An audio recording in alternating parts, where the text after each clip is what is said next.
What's up, guys? Welcome to The Fiction World. We've got something special today. Izuku sent to Akame Ga kill and became revolutionary king with breeding Harem of Akame, Esdeath and all-night raid. Don't forget to like and subscribe. Let's dive in. Chapter 1, The Green Boy in the Red World. The forest hit him first. Not the ground, the smell. Wet bark and iron and something faintly rotting beneath the canopy, the kind of air that made the back of your throat tighten like your body was already preparing for bad news. Izuku landed hard on his shoulder, rolled twice through mud and dead leaves, and came up on one knee with his fists raised before his brain had finished catching up with the rest of him. He was not in the unforeseen simulation joint. He was not anywhere near UA. The sky above the tree line was the wrong shade of purple for late afternoon, and the trees themselves were wrong, too tall, too old, the kind of growth that happened when nobody had cleared a forest in a century. His hero costume was gone. He was wearing the dark workout clothes he'd had on during his training session with All Might, now torn at the left sleeve where he'd hit the ground. His notebooks were gone. His phone was gone. One for All was still there, though. He could feel it sitting behind his sternum like a banked furnace, humming at a frequency that was almost nervous, which was not a sensation he associated with a quirk that had been passed down through 8 generations of warriors. He'd been in the middle of a Delaware smash drill, pushing the limits of how much of the power he could channel through one arm without shattering it, when something had cracked open in the air in front of him like a fault line in reality, and the wind had gone sideways and then he'd been here. Wherever here was. He stood slowly, brushing bark off his palms, and did what Aizawa had drilled into him since the first week at UA, he assessed. Trees. Dense undergrowth. No visible structures. No roads. The light was fading fast from his left, so west was that way, which meant nothing useful without a map. There was a stream somewhere close, he could hear it, and that meant higher ground was uphill, which gave him a vantage point if he needed one. What he didn't need was the screaming that started 30 seconds later. It wasn't fear screaming. It was the compressed, furious kind, the sound a person made when they were fighting hard and running out of room to keep fighting. Izuku was moving toward it before he'd consciously decided to move, which was either a survival instinct or a profound character flaw, and he'd stopped trying to figure out which one a long time ago. He pushed through a wall of undergrowth and came out on the lip of a shallow ravine. The scene below took him roughly half a second to process and about 3 more seconds to fully believe. There were 6 of them, creatures, though calling them creatures felt almost too small a word for the things currently trying to kill the woman in the center of the ravine. They looked like a sculptor's nightmare, something that had started as a wolf and then kept going, adding armored plates to the shoulders, lengthening the jaw until it was more gate than mouth, threading the spine with bony protrusions the size of short swords. The largest one was maybe 12 feet long. They moved in a coordinated pattern, not pack animal instinct but something sharper, more deliberate, circling and feinting in a way that suggested they'd done this before. The woman was holding her own. That was the first thing. She was short, dark-haired, dressed in something that resembled a militarized school uniform, white shirt, dark skirt, thigh-high stockings that had seen better days, and she moved like water over broken ground, a long black blade in each hand, reading the creature's patterns with the kind of quiet economy that only came from having done this since before it was a choice.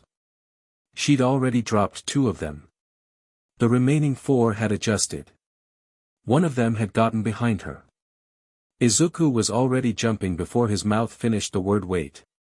He came down from the ravine lip with one for all at 15%, controlled, channeled, the way he'd been practicing, and drove his right fist into the creature's armored shoulder as it lunged.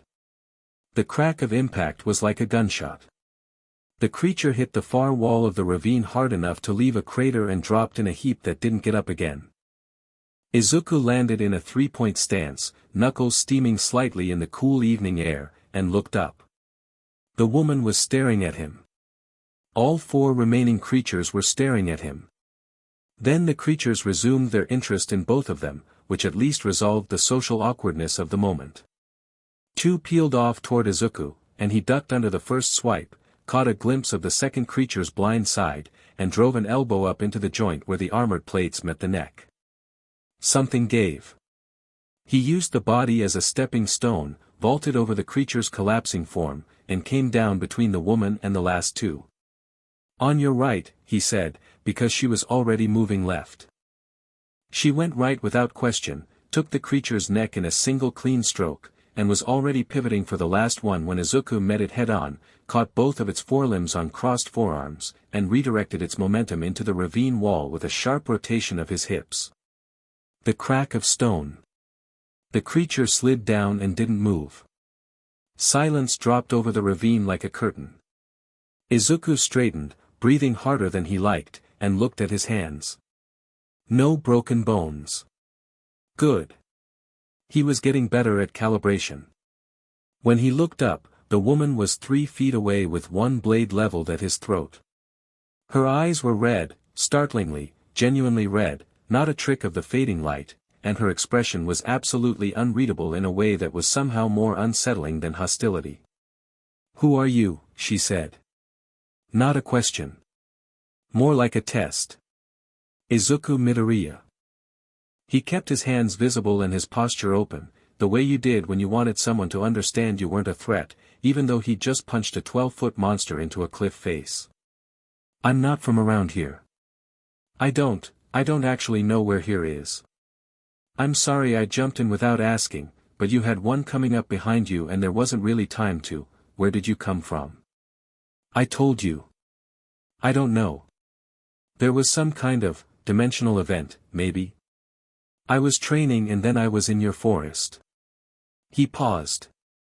"Well. Not your forest specifically.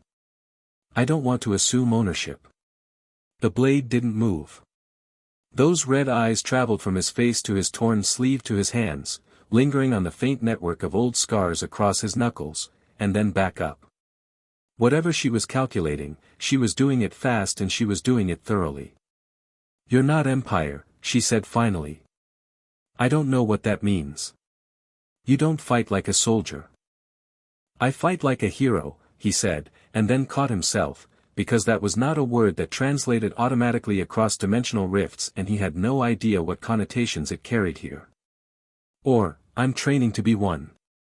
Back where I'm from." Something shifted almost imperceptibly in her expression. Not softness, exactly. More like a door opening a crack just to assess the weather. She lowered the blade. "Come with me," she said. "If you run, I'll catch you." "I wasn't planning to run," Izuku said. She was already moving up the ravine wall, climbing with a fluid efficiency that made the steep rock look like a slight inconvenience. Izuku followed, and if he used a small controlled burst of one for all to make the top of the climb in one jump, she didn't comment on it. She did, however, glance back at him over her shoulder with that same unreadable calculation, and he got the sense she was adding data to a running total she'd started the moment he'd landed on that monster's back. They walked for 20 minutes through deepening dark. She didn't speak, and Izuku, after 3 attempts at conversation that received single-syllable responses, stopped trying and focused instead on memorizing the route. The trees thinned eventually into a rocky plateau with a structure half carved into the cliff face, not quite a building, not quite a cave, the kind of thing that wanted to be overlooked and largely succeeded. She gave a short whistle as they approached, and Izuku became aware of at least 2 presences in the darkness above him before a warm orange light spilled out from a doorway and a voice said, "You're late, Akame." "We were about to. Who's the kid?" The woman who appeared in the doorway was tall, amber-eyed, with tawny hair tied back in a loose braid and a fur-lined vest that had exactly as much confidence as its owner.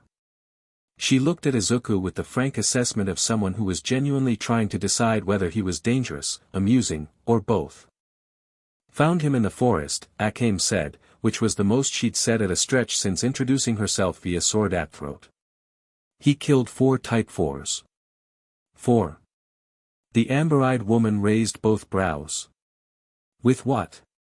"His hands." A beat of silence.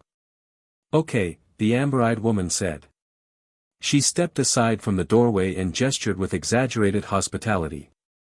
"Come on in, mystery kid.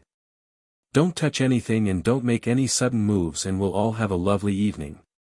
Thank you, Izuku said, and meant it, which seemed to surprise her.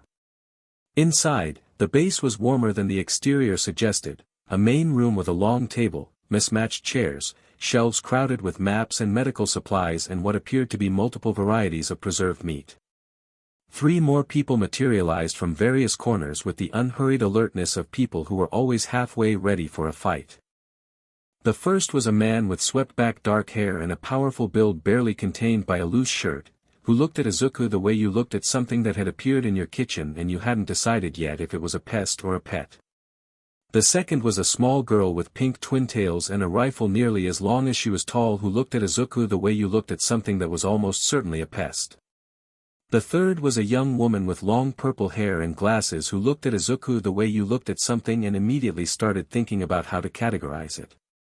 Night raid, Akame said, setting her blades against the wall with the same care someone else might use putting down a sleeping child. This is Izuku Midoriya. He says he's not from this world. Not from this world, the pink-haired girl repeated flatly. Akame, you found a lunatic. He punched a Type 4 hard enough to make a crater in rock, Akame said. Without a taigu. That landed differently. The man with the swept-back hair leaned forward slightly. The amber-eyed woman, Leone, Izuku would learn her name was Leone, tilted her head and looked at his hands again. No taigu, the purple-haired girl said. She'd already moved closer, peering at him with academic interest. Fascinating. Is it a physical ability? Some kind of body modification? The density of Shield, Leone said. Sorry. Shield stepped back but kept looking. Sit down, the powerful man said to Izuku. Not unfriendly. More the tone of someone establishing ground rules before an audit. And talk. All of it. Where you're from, how you got here, what you can do, and whether you've got any reason to be working for the Empire. He paused. My name's Bullet. This is mine, Leone, Shield. You've met Akame. Izuku sat down at the table. He put his hands flat on the surface where everyone could see them, because he was picking up very quickly that this group were people who watched hands. Then he talked. He kept it as clear and factual as he could, UA, heroes, quirks, all might, one for all, the training session, the dimensional tear. He watched their faces while he talked. Bullet stayed neutral, evaluating. Mine's skepticism didn't disappear but it shifted texture, becoming something more like reluctant recalibration than dismissal. Shield took notes with a stub of pencil she'd found in her pocket. Leone leaned against the wall with her arms crossed and watched him with warm, wary attention. Akame sat at the end of the table and looked at him without expression the entire time and didn't look away once. When he finished, the room was quiet for a moment. Show me, Bullet said. Show you. The power. Show me what it can do. Izuku looked around the room, assessed the ceiling clearance, looked at the table. He put 2 fingers against the edge of it, a solid construction, thick hardwood, the kind of thing that weighed 300 pounds, and with a controlled, minimal pulse of one for all, lifted that end of the table 6 inches off the floor with one hand. Then he set it down gently. Mine stared. Shield made a small excited noise. Leone exhaled through her nose and said, huh. Bullet looked at him for a long moment, then looked at Akame. Akame was still watching Izuku. He called the creature's position without looking, she said. In the ravine. He told me right before I needed it. Battle awareness, Bullet said. More than that. She paused, and for someone who spoke with the precision of a person who wasted nothing, the pause meant something. He positioned himself between me and the remaining 2. Without being asked. The room processed that. Okay, Leone said finally, pushing off the wall.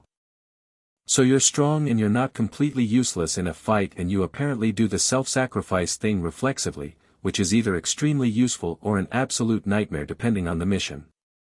She fixed him with a look that was part amusement, part genuine warning. Welcome to the worst neighborhood in the empire. You're going to sleep in the storage room until we figure out what to do with you. That's completely fine, Izuku said. Thank you. Leon blinked. You're very polite for someone who just got kidnapped by assassins. You didn't kidnap me. Akame offered me a choice.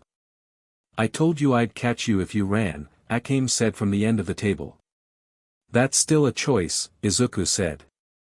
Something moved in Akame's expression again. That fractional door crack. She looked down at the table surface and didn't say anything more, but mine, who'd been watching the exchange with sharp pink eyes, made a face that was entirely too knowing for the context.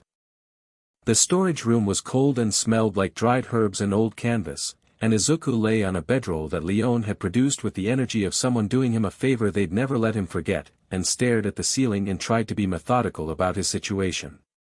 He was in another world. That was established. The physics seemed mostly similar: gravity, air, biology. The people were human, or human enough. The creatures were not, but danger beasts, he'd gathered from context, were a known quantity here, documented and categorized, which meant this was a world that had learned to function around extreme danger rather than eliminate it. That spoke to resources. To priorities. To a government that perhaps had other things on its mind than keeping its citizens safe. The Empire. The name had come up 7 times in 20 minutes of conversation. Always with a particular weight, not the way you said the name of a government, but the way you said the name of a disease. There was a revolution happening. He'd pieced that together from half-sentences and the glances exchanged between Bullet and Leon when they thought he wasn't watching. Night Raid were assassins, but they were assassins with a cause, and the cause was large enough that these people had given up whatever ordinary lives they might have had for a camp half buried in a cliff face. He thought about All Might. About the way his mentor's face looked when he talked about the weight of being a symbol, not the glory of it, but the actual mass, the way it pressed down on everything underneath it. He thought about Kaken and Uraraka and Ida and every person he trained alongside who was back in a world where he'd just vanished mid-drill. He thought about the woman with the red eyes who'd put a sword at his throat and then walked 12 feet in front of him through a dark forest and trusted him not to run. He'd seen a lot of people who'd given up softness as a survival strategy. He understood the logic of it. He didn't think it made people stronger. He thought it made them brittler, the way a metal that never bent eventually just snapped. And Akame moved with the particular precision of someone who'd been bending since they were old enough to hold a blade. He fell asleep thinking about the creatures in the ravine and the way she'd read their patterns, not frantically, not desperately, but with the quiet competence of someone who had never been allowed the option of fear. In the morning, the camp was already active when he emerged, blinking, into gray early light. Mine was on the plateau edge with her rifle disassembled across a cloth, cleaning it with the focused aggression of someone who treated maintenance like a personal grudge. Sheil was hanging laundry with the slightly absent-minded grace of someone whose mind was 3 rooms ahead of their hands. Leon was eating something directly from a clay bowl with zero ceremony. Bullet was sparring with Akame. Izuku stopped and watched. It was the kind of combat practice that didn't have much in common with what they did in the UA training gym: no protective gear, no referee, nothing pulling punches. Bullet was fast for his size and technically excellent, the kind of fighter who'd clearly put years into making the mechanics of violence as efficient as possible. Akame was something else entirely. She wasn't faster, exactly. She was earlier. She read Bullet's intentions a full beat ahead of his body and was already not where he was striking before he struck. She won the exchange in 30 seconds, Bullet ending with his wrist locked and one knee on the ground, and she held the position for exactly 1 second before releasing it with the same lack of ceremony she gave everything. Bullet looked up and saw Izuku watching. He stood, rolled his shoulder, and jerked his head. "Come here." "I don't want to, I need to know what you can do," Bullet said. "Not the party trick with the table. In actual combat. Come here." It was not a request. Izuku came. They went 3 exchanges. The first one, Bullet took him apart systematically, not cruelly, but the way a craftsman took apart a mechanism to understand how it was built. Izuku was strong, but he'd developed his fighting style around Yue's formal structure, and Bullet fought with the flexible pragmatism of a man who'd been in real fights. He got put on the ground twice. The third exchange, something clicked. Izuku stopped trying to use the form he'd been trained in and started reading instead, reading Bullet the way he'd watched Akame read the creatures, tracking weight shifts and grip changes and the small telegraphs of intention that preceded action. He used a fraction of one for all in his legs rather than his arms, shifted his center of gravity low, and when Bullet committed to a right-hand strike, he was already inside the reach, redirecting rather than blocking, using Bullet's momentum as the weapon. Bullet ended on the ground. He stared up at the pale morning sky for a moment, then exhaled a long breath. "Ha," he said. Same word Leon had used. Izuku was starting to understand it was the sound Night Raid made when reality adjusted itself upward. He offered Bullet his hand. Bullet took it and let himself be pulled up, and the look he gave Izuku was different now, less auditing, more assessing. The difference between checking someone's credentials and actually seeing them. "You adapt fast," Bullet said. "I spent a long time not being strong enough," Izuku said. "You learn to compensate." Bullet looked at him. Something in the older man's expression was attentive in a way that wasn't purely tactical. "Not being strong enough for what?" "For anything that mattered." He said it plainly, without self-pity, the way you stated a geographic fact. "I was working on fixing that." From across the plateau, Mine made a sound that was at least 30% less contemptuous than her sounds from last night, which Izuku chose to take as progress. Akame had resheathed her blade and was watching him again from near the doorway. When he caught her eye, she didn't look away. She just held his gaze for a steady moment, then went inside, and he had the strong sense that conversation had communicated something neither of them had said aloud. The briefing happened after breakfast, which was a stew that tasted excellent and contained ingredients Izuku decided not to ask about. The whole group convened around the long table, and Bullet unrolled a map that showed a city, the capital, he called it, and the surrounding territories, and began laying out the current situation with the brisk efficiency of someone who'd given this speech before to different rooms of people. The empire was rotting from the inside. That was the core of it.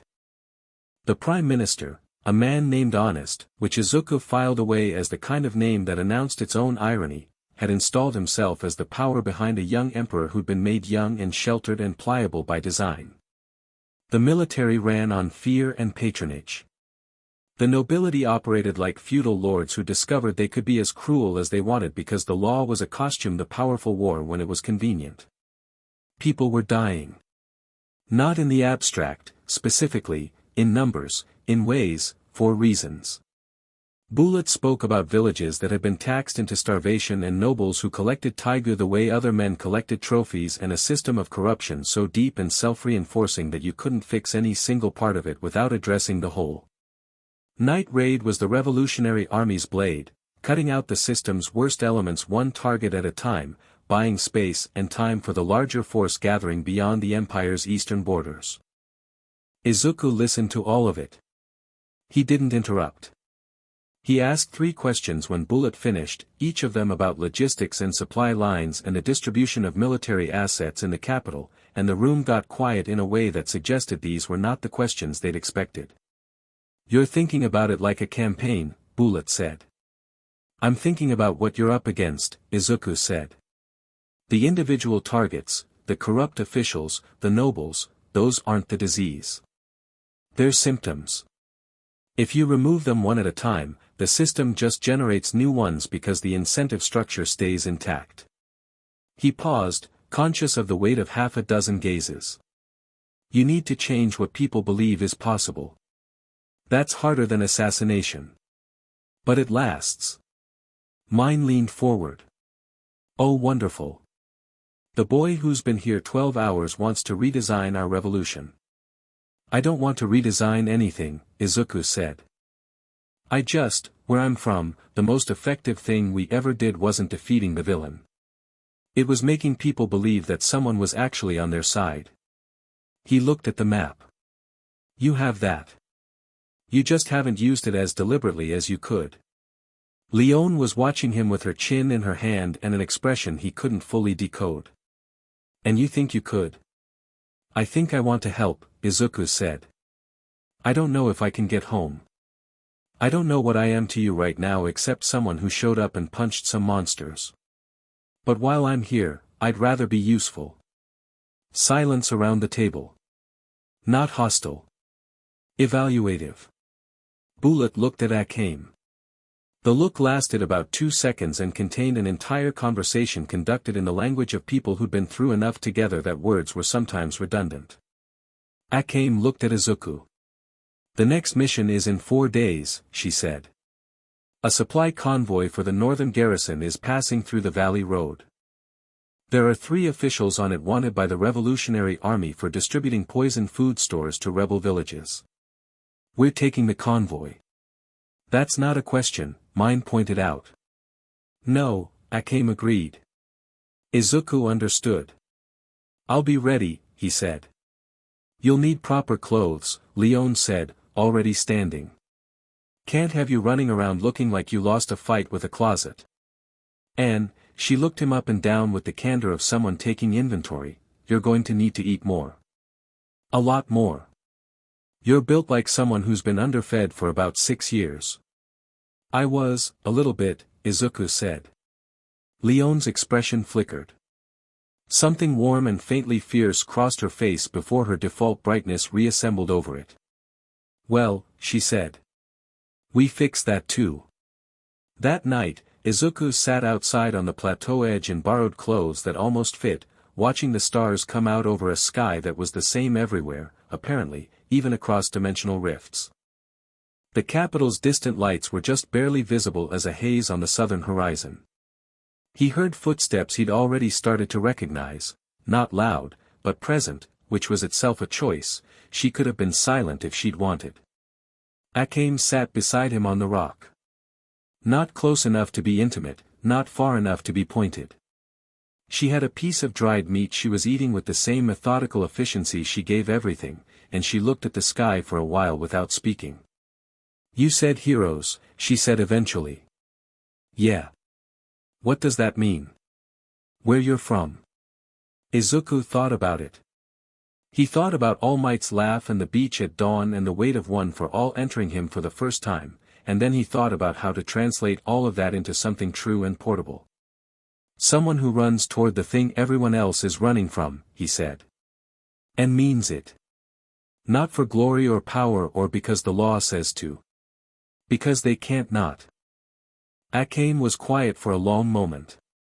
She was looking at the sky still, not at him, and the starlight did something strange to her expression, made her look younger, briefly, the way darkness sometimes showed you the shape underneath the surface. We had a word like that once, she said. Before the Empire made it mean something else. What was the word? She told him. He couldn't quite parse the language difference. It wasn't quite the same as Japanese, was something adjacent, something his brain was routing around, but the sound of it was clear, and the weight she gave it was clearer. I'll remember that, he said. She looked at him then. Full on, direct, with those unsettling red eyes that saw in a way that made you feel like there was no point maintaining any particular version of yourself for her benefit. Why did you position yourself between me and the last 2, she said. Because you'd already taken more damage than I had and I was fresher, he said. You didn't know me. You were fighting for your life and you were outnumbered, he said. That's enough. She held his gaze for another moment. Then she looked back at the sky. Get some sleep, she said. 4 days isn't long to learn the valley road. Right. He stood, stretched, paused. Akame. She looked up. Thank you for not killing me earlier, he said. I know you could have. I know, she said, and there was nothing arrogant about it, just accurate. Then, so quietly he almost missed it, you would have let me try. He thought about that on the way back inside. She was right. He would have. Not because he wanted to die, but because he'd seen the cost in her posture and her eyes and the way she'd lowered the blade, and he'd understood that some people needed to be the one who decided, and the most respectful thing you could do was let them decide without making it a contest. He wasn't sure how she'd read that. He wasn't sure what it meant that she had. What he did know was that in 12 hours in a world that had forgotten what hope tasted like, he'd found 6 people who were still fighting for something, still paying the cost of that fight every single day, and were so deep inside the machinery of survival that they'd almost stopped being able to see what they were fighting for. He knew how to fix that. He didn't know if this world would let him. He intended to find out. Behind him, on the plateau edge, Akame sat alone under the stars for a long time before she went inside, and if anyone had been watching, they might have noticed that for once, the careful blankness she carried like a second skin had slipped, just slightly, and what was underneath it was not what you'd expect from someone who'd killed more people than she'd spoken to. It looked, improbably, like curiosity. Chapter 2, The Weight of a Sword. The valley road was 3 hours south on foot, and Bullet spent most of those 3 hours teaching Izuku how to die quietly. Not literally, though Izuku appreciated that the distinction needed clarifying in this particular group. What Bullet meant was movement. How to cross open ground without announcing yourself, how to use shadow the way water use channels, how to make your footfall land at the exact moment a bird called or a branch shifted so the sound dissolved into the background noise of the world. It was different from what Izuku knew. UA taught you to be visible, heroes were beacons, after all, the whole point was that people could find you in the chaos. This was the opposite philosophy, and it required him to consciously suppress instincts that had been drilled into him over months of training. He adapted. He always adapted. Bullet noticed, and didn't say much about it, which Izuku was learning was the older man's version of a compliment.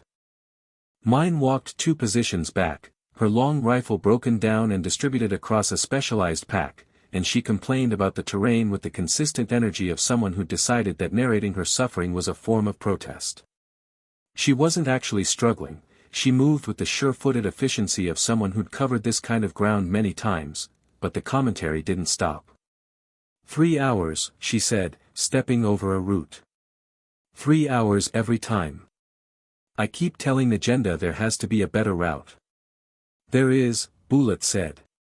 It adds 4 hours. That's not better. It's safer. I don't care about safe, I care about my feet. Your feet are fine. My feet, Mine said, with the gravity of a surgeon delivering a prognosis, are never fine. Izuku smiled at the ground. Ahead of him, barely visible through the tree line, Akame moved like a shadow that had decided to go for a walk, present when you looked for her, absent when you stopped. She'd done something that morning that he was still turning over in his mind. She'd left outside his door, without comment or ceremony, a short blade in a worn leather sheath. Not one of her own weapons, something pulled from the base's storage, solid and practical. When he'd come out holding it and looked at her across the morning fire, she just said, "The valley road has type 2s, and gone back to eating." Mine had caught the exchange and told him, in an undertone that was clearly intended to be heard, that Akame giving someone a weapon was roughly equivalent to a formal declaration of citizenship as far as Night Raid was concerned. The blade sat at his hip now. He'd already spent an hour getting used to the weight of it, learning where it sat in his center of gravity, deciding how he felt about carrying something whose only purpose was to end life. He'd decided he felt the way he always felt about necessary things that were still costs, not comfortable, not conflicted. Just honest. They were at the ridge above the valley road by mid-morning, and from up there the convoy was already visible, still an hour out, a long snake of wagons and mounted guards moving with the bored confidence of people who believed nobody would be stupid enough to touch them. There were more guards than the intelligence had suggested. 16 mounted, Bullet said, not loudly, lying flat at the ridge crest. The report said 8. Report was 3 weeks old, Mine said. She'd assembled the rifle with the practice speed of someone who could do it in the dark. They upgraded after the Graberg ambush. Does that change the plan? Izuku asked. Changes the numbers. Bullet looked at the convoy layout with measuring eyes. The 3 officials are in the second wagon. We need to isolate it. Izuku studied the road below. The convoy was moving through a section where the valley narrowed, high rock walls on both sides, the road barely wide enough for 2 wagons abreast. There was a dry riverbed running alongside it, mostly hidden from the road by a berm of accumulated gravel and fallen rock. If something blocked the road 50 meters ahead of the lead wagon, he said, the whole convoy stops. The mounted guards have to either ride forward to deal with the obstacle or hold formation on the flanks. If they hold formation, they're committed to fixed positions. If they ride forward, they create gaps. Bullet looked at him. And if we're already in the riverbed before the convoy reaches that point, Izuku continued, we have covered approach to within 20 meters of the second wagon before anyone can see us. Mine looked at the riverbed, then at the convoy, then at Izuku with an expression that was making visible the internal struggle between wanting to dismiss him and being unable to find the mathematical error. The obstacle, Bullet said. What creates it? I do, Izuku said simply. A pause. You want to walk up to a guarded Imperial convoy and block the road, Mine said. Not walk up to it. The boulders on the north wall up there, he pointed, the base of that cluster has been undermined by water runoff. A concentrated strike on the right point drops maybe 4 tons of rock across the road. I'd be back in the riverbed before the dust settled. You'd be seen. Briefly, Izuku said. And then I'd be gone. Mine opened her mouth. Closed it. Looked at Bullet. Bullet was looking at the boulders, running the geometry. How confident are you in the strike point? Reasonably confident. He paused. 70%. That's not as comforting as you think it is, Mine said. I know, Izuku said. But the alternative is a frontal approach against 16 mounted guards, and I like those odds less. Bullet made a decision the way he seemed to make most decisions, quickly and completely, without visible second-guessing. Do it. We move to the riverbed now. Akame, you're on the second wagon the moment the road clears. Mine, northern ridge line, clear the mounted before they can regroup. Izuku, back in the riverbed the moment the rocks are down, Izuku said. I know. Good. Bullet looked at him once more. Don't get creative. I'll try, Izuku said. Akame, who'd been silent through all of this, glanced at him as they began moving. 70%, she said quietly. Probably more like 80, he admitted. Why did you say 70? Because Bullet needed to make the decision with accurate information, not with me trying to sell him on a plan. She looked at him for a moment. Then she moved off toward the riverbed without another word, and he followed, and above them the sun was climbing toward noon and the convoy was still an hour out and everything was still the calm side of the moment before everything happened at once. The convoy reached the bottleneck at the valley's narrow point at what Izuku estimated was about 11:15, moving at the steady plodding pace of an operation that had made this run enough times to be bored by it. He was already at the base of the north wall, tucked into the shadow of the boulder cluster with one hand flat against the rock face, reading the geology the way he read an opponent, feeling for the fault lines, the load-bearing points, the places where the structure was holding on through habit rather than strength. There. The water runoff had done exactly what he'd thought. There was a hollow space underneath the western anchor stone the size of a small room, and the whole weight of the cluster above was resting on maybe 30% of its original base. He'd need to hit it clean and fast. No hesitation. One pulse, hard and concentrated, through the heel of his palm. Below, the lead wagon was 60 meters from the target point. 50. 40. The first mounted guard reached the shadow of the north wall and looked up with the casual reflex of someone who'd done it 100 times and found nothing 100 times, and Izuku pressed himself flat and breathed out slowly and waited. 30 meters. 20. He hit the anchor stone. The sound was enormous, not a crack but a detonation, a deep percussive boom that shook the ground through his feet and sent birds screaming out of the valley walls in every direction.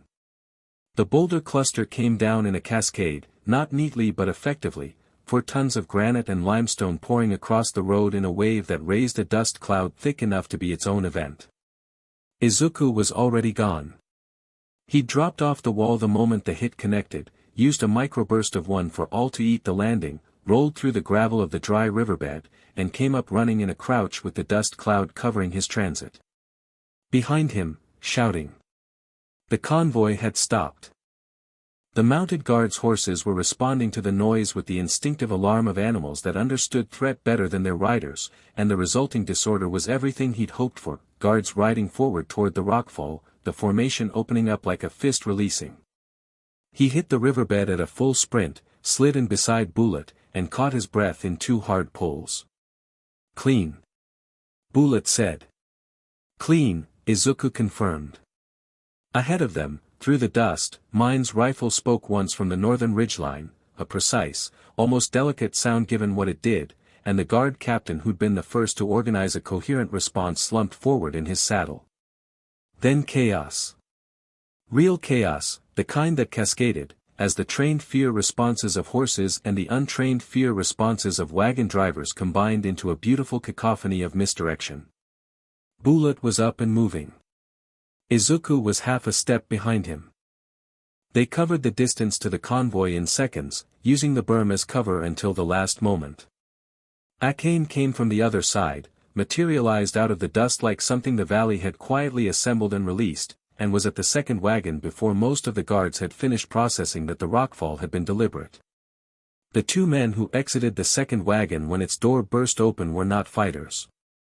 They were soft-bodied men in expensive clothes who'd grown so accustomed to being protected that the absence of protection had physically unmade them. One was already trying to run, stumbling in his elaborate court shoes, the other pressing himself against the wagon's side with his hands out in front of him as though they could stop what was coming. Izuku watched Akame. She was fast. That wasn't new information. But the speed was one thing and the economy was another. She moved without waste, without ceremony, without cruelty. What she did clean and final, and he understood then why Bullet trusted her with this work specifically. She wasn't a person who enjoyed it. That mattered more than he could immediately articulate. The third official was in the front of the wagon, and when Bullet pulled the door open, he came out swinging, a short blade, military training underneath the court clothes, more dangerous than he looked. Bullet handled him efficiently, disarming the blade with a twist that must have broken 2 fingers, and the man went down hard. Alive? Izuku asked. Intelligence needs him, Bullet said grimly. He was already binding the man's hands with cord from his belt. Mine's rifle spoke twice more from the ridgeline, measured and absolute, and then the mounted guards that were left broke. Not all of them, 4 of them reformed and came down the valley road in a coordinated charge, and Izuku moved to meet them before Bullet had finished with his prisoner, because Bullet had his hands full and Akame was securing the wagon and somebody needed to deal with 4 horses and 4 men right now. He didn't try to fight the horses. You didn't fight a panicked animal. You redirected it. He stepped into the path of the lead horse, planted his feet, and made himself big, both arms out, one for all humming at the surface of his skin, a pulse of pressure outward that wasn't quite a shockwave but was enough. The horse registered the energy and shied violently left, taking its rider with it into a stumbling slide off the road's edge into the ditch. The second horse followed the first, herd instinct overriding its rider's commands, and the formation dissolved into 3 horses suddenly going in different directions and 1 rider who'd maintained control long enough to find himself alone facing Izuku at standing range. The guard looked at him. Young face under the helmet, 17 maybe, fear running in a visible current through his jaw and his grip on his weapon. Izuku held up both hands. Empty. I don't want to hurt you, he said. Pull back. Take your men and go. This doesn't have to be the day you die. The guard stared at him. Looked at the chaos around him, the convoy scattered, the road blocked, figures moving through the dust with terrifying efficiency. He looked back at Izuku. Then he wheeled his horse and rode north hard and didn't look back. Izuku watched him go. He heard Bullet's footsteps behind him. "You let him go," Bullet said. "He was 19 at most," Izuku said. "He wasn't on any list. He'll report." He was always going to report. Them not knowing we exist stopped being our advantage the moment we dropped 4 tons of rock on their road. He turned around. "The intelligence from your prisoner will tell you more than one dead guard would." Bullet studied him. "Then, help me get him to the horses." The debrief happened back at the base in the early evening, with the captured official sitting in a corner bound and gagged and extremely unhappy about his situation while Bullet and Leon extracted information from him with the systematic patience of experienced professionals. Izuku sat apart and cleaned the short blade Akame had given him, because he'd used it once, defensively, knocking a sword aside rather than striking, and he'd been taught that a blade you used was a blade you maintained. It was almost meditative, the repetitive motion of stone on metal, and he let the information from the debrief wash over him without forcing it, letting his brain sort the relevant from the noise the way it always did when he gave it enough space. Mine dropped onto the bench beside him without preamble. She had her rifle across her lap and she was doing the same thing he was doing, which he suspected was not a coincidence. "The plan worked," she said. "Not generously. Factually. Most of it," he said. "What part didn't work?" "I didn't account for the second wave reforming as fast as they did. I had Bullet stuck with the prisoner when I needed him mobile." "I should have, you handled it," Mine said. "I got lucky with the horse." "You didn't get lucky. You read the animal correctly and used it." She was quiet for a moment, working a section of the barrel. "I've done 43 missions. In 43 missions, I have never seen someone with no taiga stop a cavalry charge by making a loud noise and standing very convincingly in front of a horse." Izuku blinked. "Was that a compliment?" "No," Mine said immediately. "It was an observation." "It sounded like it was an observation," she said, with the tone of someone closing a door firmly. He let it go. But he was smiling at the blade in his hands, and he was careful enough to angle it away from her. From across the room, Leon caught his eye and winked. After dinner, a thing Shil made that involved smoked meat and something root vegetable adjacent that Izuku didn't recognize but ate 3 helpings of, he found himself outside again, which was becoming a habit, seated on the plateau edge with the night sky doing its reliable thing above him. The base hummed quietly with the sounds of people settling into night routines. He could hear Bullet and Leon talking in low voices inside, the cadence of people working through something that required patience. Shil had brought out a lantern to read by, the warm light making a small island on the plateau before she drifted back inside with her book and her gentle absent-minded hum. He'd been sitting for about 20 minutes when Mine came and sat about 6 feet away from him without speaking. She had no stated reason to be out here, no task in hand. She just sat. He didn't comment on it. They sat in comfortable adjacent silence for a while. "Why did you tell the guard to leave?" Mine said eventually.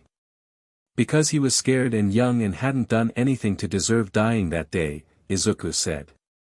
"He serves the Empire. Lots of people serve bad institutions because they don't have a choice or because they don't know there's a difference between the institution and what they were told the institution stood for." He paused. "Not everyone who wears the uniform chose what the uniform means." Mine was quiet. "That's a generous read." "Maybe. But the mission was a success without him dying.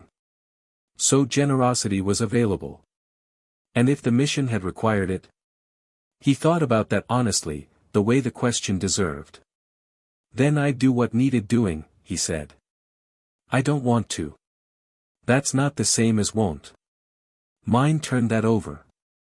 She was looking at the distant lights of the capital haze, and in profile her face was younger than it usually looked, the perpetual prickliness smoothed away by distance and dark into something that was more simply a girl who decided to be brave about unbearable things. "She likes you," Mine said. The non sequitur had the feeling of a deflection. "I like Sheil," Izuku said.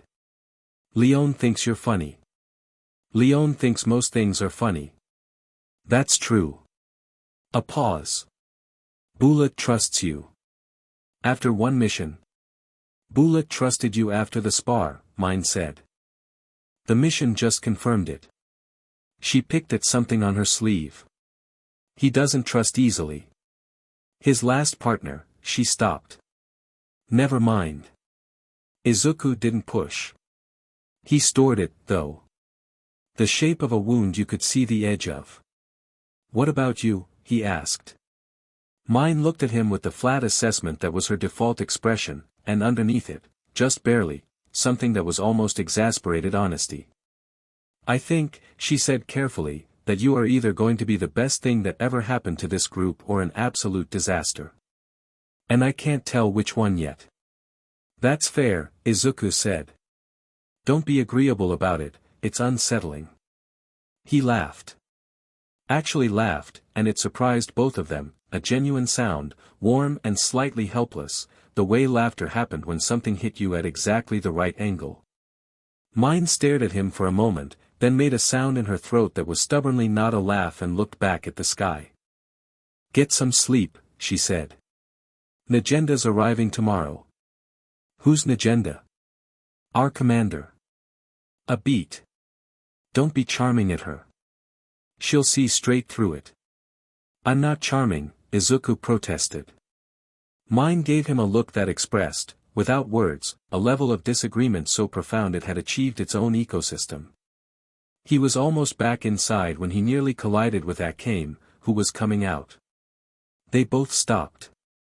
She had her black blade on her back and she'd changed from the mission clothes into something simpler, dark fabric, hair still down, and in the lantern light spilling from the doorway she looked like, he caught himself categorizing and stopped, because that was not a productive line of thought at 11 in the evening.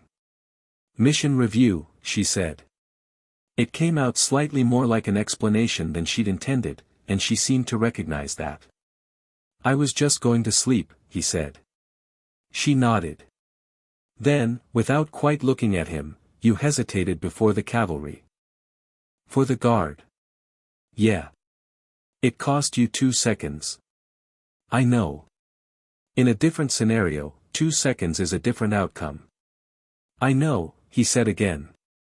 It was still the right call. She looked at him then. Full on, the way she did, those red eyes doing the thing where they made the usual social buffer feel optional. How do you know? Because I live with my choices, Izuku said. And I can live with that one. Akame was quiet. Outside, the night was doing what nights did in this world, full of sound, alive with things moving in the dark, the constant reminder that this was a world where danger was not an exception but a baseline. I was taught that hesitation kills, she said. It wasn't defensive. It was just information about herself, offered plainly. Hesitation can, he agreed.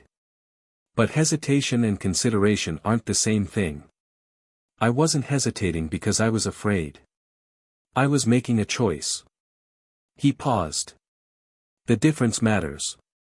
She processed that. He could see her doing it, not just hearing the words but actually running them against the framework she'd been built on, checking the fit, noting the places where they didn't quite align with what she'd been told. I was sent to kill someone when I was 8, she said. It came out flat. Not for effect. Just fact. He didn't flinch. He didn't perform sympathy.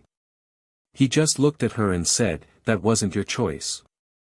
No, she agreed. Everything since has been, he said. Including tonight. The lantern light shifted as the door moved slightly in a breeze, and her expression moved with it, and for just a moment what was on her face was something raw and young and tired and wanting in a way that she didn't seem to know she was showing. Then it was gone. The door crack, closing. Sleep well, she said. You too, he said. She stepped past him and out onto the plateau, and he went inside, and Bullet was at the table still making notes by candlelight, and he looked up at Izuku as he came in and said nothing, and Izuku said nothing back, and the candle burned between them and the night settled over the base like a hand pressing down gently on everything underneath. Negenda arrived in the morning. She came alone, riding hard, pulling up to the base with the economy of motion of someone who didn't waste energy on drama. She was tall, silver-haired, with a mechanical right arm that caught the morning light with a flat metallic sheen, and a single eye that took in everything in the first 3 seconds and filed it in order of importance. The eye patch over the other socket was not decorative. She'd lost whatever was underneath at the same place she'd lost the arm, somewhere in the machinery of this empire's history, in the space between serving it and fighting against it. She looked at Izuku for a long moment. "So it's true," she said. "I'm Izuku Midoriya," he said. "I know who you are. I read Bullet's report." She dismounted, handed her reins to Lubbock, who'd arrived with her, apparently, a young man with long green hair and a smile that was trying harder than it needed to, and walked past Izuku into the base. Over her shoulder, "Come inside. You and I need to talk." The talk lasted 2 hours. It was the most direct conversation he'd had since arriving, which was saying something in a group of assassins. Negenda asked questions and listened to the answers with the specific attention of someone who was taking each piece of information and building something with it in real time. She asked about his world, about quirks, about the structure of heroic society, about One for All, about his age and training level and personal history.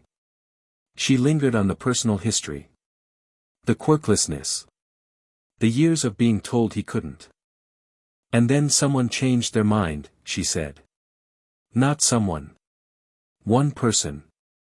One person believed in me and that was enough to change everything." Negenda looked at him. Her one visible eye was dark and assessing and had the particular quality of eyes that had seen too much tragedy to be shocked by anything but could still recognize the shape of hope. "This world hasn't had that person," she said. "Not for a long time." "I know," Izuku said. "And you think you can be that?" "I think I can try," he said. "I think trying is where it starts." She was quiet for a moment. Behind them, through the base's interior, came the sounds of the group, mine arguing with Lubbock about something, Shield's gentle counterpoint, Leon's laughter, the particular absence of sound that was Akame somewhere nearby. "The Revolutionary Army has numbers," Negenda said. "It has strategy. What it doesn't have is a face. Something the people can point to and say, that thing is fighting for me." She looked at him steadily. "You're not from this world. You have no political history here, no affiliations, no blood debts. You dropped into a forest and killed 4 danger beasts with your hands and the next day redesigned a convoy ambush and let a scared guard live to tell the story." She paused. "That story is already in the capital, by the way. Soldiers talk." Izuku hadn't considered that. "What are they saying?" he asked. "That there's someone new. Someone they've never seen before." Negenda allowed herself something that was nearly a smile. "Someone who fights like nothing they have a name for." He was quiet for a moment. He was thinking about what it meant to be a symbol versus what it meant to be a person, and the gap between them, and the cost of standing in that gap. He'd watched All Might bear that cost for years. He knew what it looked like up close. "I'll carry it," he said. "But I'm doing this my way. Which means minimum casualties where possible. Civilians never. I will not execute someone who can be used, turned, or spared." He met her eye directly. "And I won't be a weapon you point. I'll work with you. Not for you." Negenda studied him for a long moment. Then she said, "Deal." She said it without hesitation, which told him she'd already decided before she'd asked the question. That didn't bother him. He understood the value of letting someone feel like they'd made a free choice even when the shape of the choice had been mostly determined.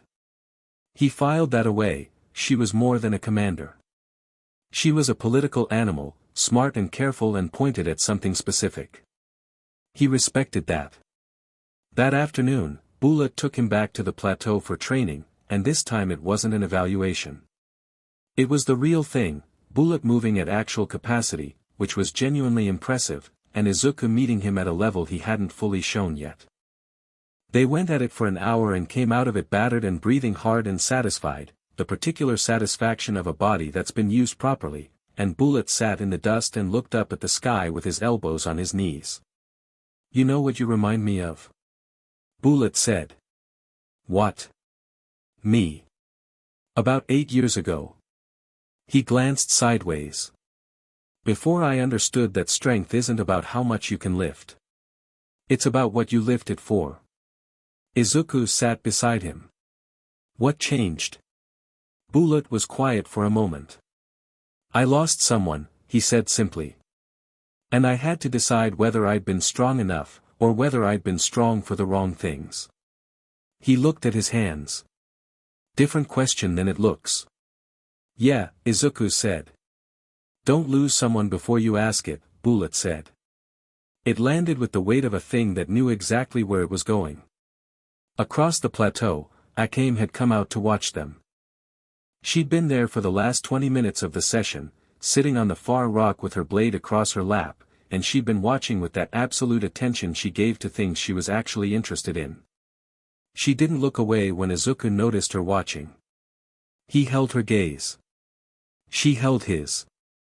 Bullet looked between them with the expression of a man who'd noticed something, decided it wasn't his business, and was going to absolutely make it his business at the earliest opportunity. "Get cleaned up," Bullet said. "Shield's cooking tonight and she's been at it for 2 hours, which means it's either going to be extraordinary or a medical event." "It's always extraordinary," Izuku said. "The time before last she made something that tasted like shoe," Bullet said. "An extraordinary shoe," Izuku said seriously. Bullet stared at him. Then he laughed, a real one, from the chest, the kind that surprised him, and pushed to his feet and headed inside, and Izuku stood and stretched and looked across the plateau. Akame was gone. But on the rock where she'd been sitting, the sheath of a sharpening stone was laid carefully beside a small folded cloth, the kit you use to maintain a blade properly, left without comment in the place where he'd need to find it. He picked it up. He held it for a moment.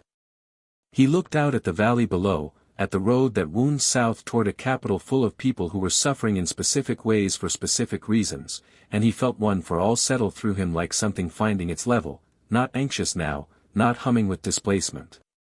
Grounded. Here. Ready. He'd been dropped into this world without a map, without a costume, without anything but what he was. He was starting to think that might be enough. Chapter 3, The General and the Quirkless Boy. The scouting mission was supposed to be simple. That was the first thing Izuku thought. Later, sitting in a cell that smelled like cold stone and old iron, listening to the sound of the Imperial Palace's eastern wing settling in the night. It was supposed to be simple. Najenda had needed eyes on the capital's eastern garrison, specifically on the new supply lines that had appeared in Bullet's intelligence reports, thin threads of military logistics that suggested the Empire was moving assets in preparation for something large. Not an assassination. Not a combat operation. Just a look. Go in, get eyes on the routing, get out.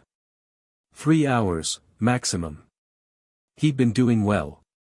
That was the second thing. He'd covered the outer market district in the first hour, reading the city's layout with the same instinct he used to read a battlefield, cataloging the garrison positions and the patrol rotation and the load manifests on the supply wagons with the focused efficiency of someone who'd spent years training his observation to a fine edge. The eastern gate was understaffed for its nominal capacity, which was interesting. The supply crates bore a military designation he hadn't seen before, which was more interesting. He'd been 40 meters from the garrison wall, crouched behind a stack of timber in a merchant's yard, sketching routing patterns in the small notebook Leon had produced for him, when the temperature dropped 10 degrees in about 4 seconds. Not metaphorically. Actually dropped, a physical shift in the air, the kind of cold that moved through fabric and skin and settled in the joints like a warning. He'd looked up. She was standing on top of the garrison wall. Looking directly at him. He ran.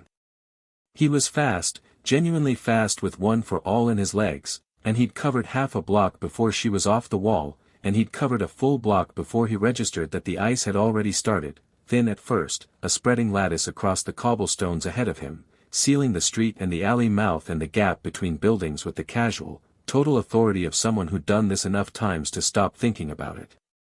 He'd tried 4 directions. Each one was sealed before he reached it. He'd stopped running. That was the third thing, he'd chosen to stop, because running in a closing net was just wearing yourself out, and if he was going to face what was coming he'd rather face it standing. She'd come through the ice she'd created like it was her natural environment, which it apparently was, walking without particular hurry across the frozen street with the bearing of someone who'd never once in their life needed to hurry because the world had always waited for them. She was tall, blue-haired, uniformed in imperial white and black with a general's insignia that looked like it had been earned rather than awarded. Her eyes were blue, pale, startling blue, the color of glaciers in old paintings, and they were fixed on him with an expression he genuinely couldn't parse. Not anger. Not contempt. Something more like interest. The particular quality of attention a person gave to something genuinely novel. "You're not from the capital," she said. Her voice was low, clear, and carried the unhurried certainty of someone who'd never been contradicted by anyone willing to do it twice. "I'm not," he agreed. "You're not from the Empire," she said. "Not from the Empire either." She tilted her head. Slightly. The way a large predator tilted its head when something small did something unexpected.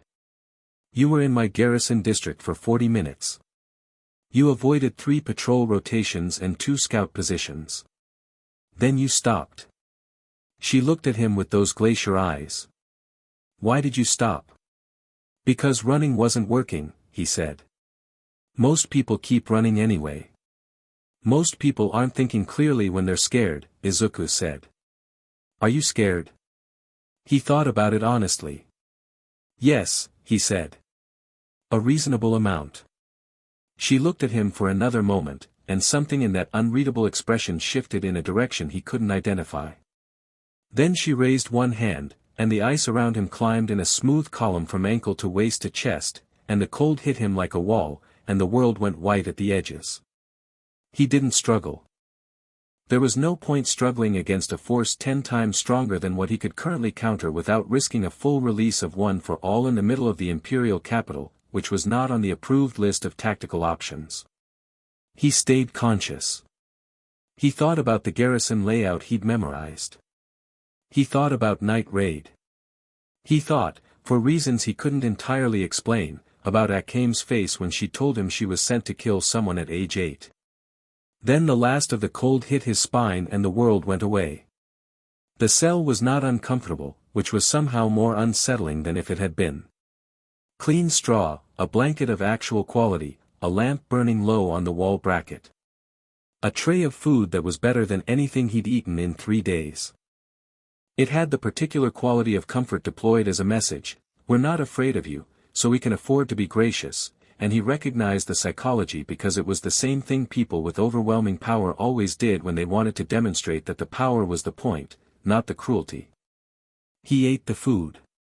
It was good, and refusing it would accomplish nothing except making him weaker. He was working on the lock, not seriously, more to understand its mechanism, the kind of idle assessment that might matter later, when the door opened. She walked in like the room had been waiting for her. Up close, General Esdeath was more complicated than she'd appeared on the frozen street. She was striking in the specific way of people whose physical presence was only partly about their appearance, the rest was something projected, a density of conviction that took up space and light the way significant objects did. She sat across from him on a plain chair that should have looked beneath her and somehow didn't, and she looked at him with that same unnerving, direct interest. "You ate," she said.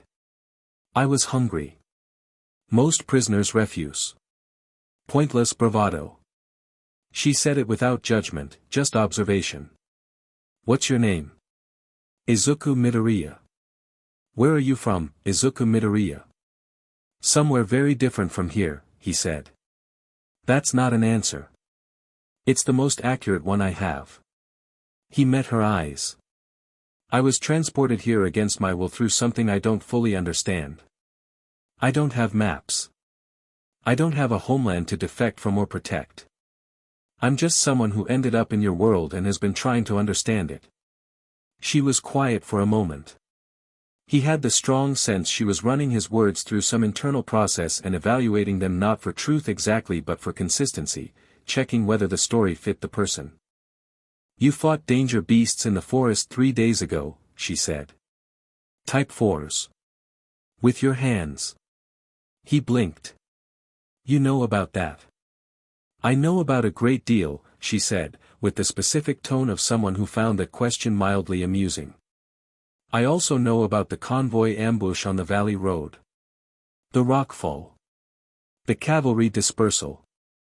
She leaned forward slightly. A guard came back to the capital with a story about someone who stopped 4 warhorses by making loud noises and standing very confidently in their path. That's a simplification, Izuku said.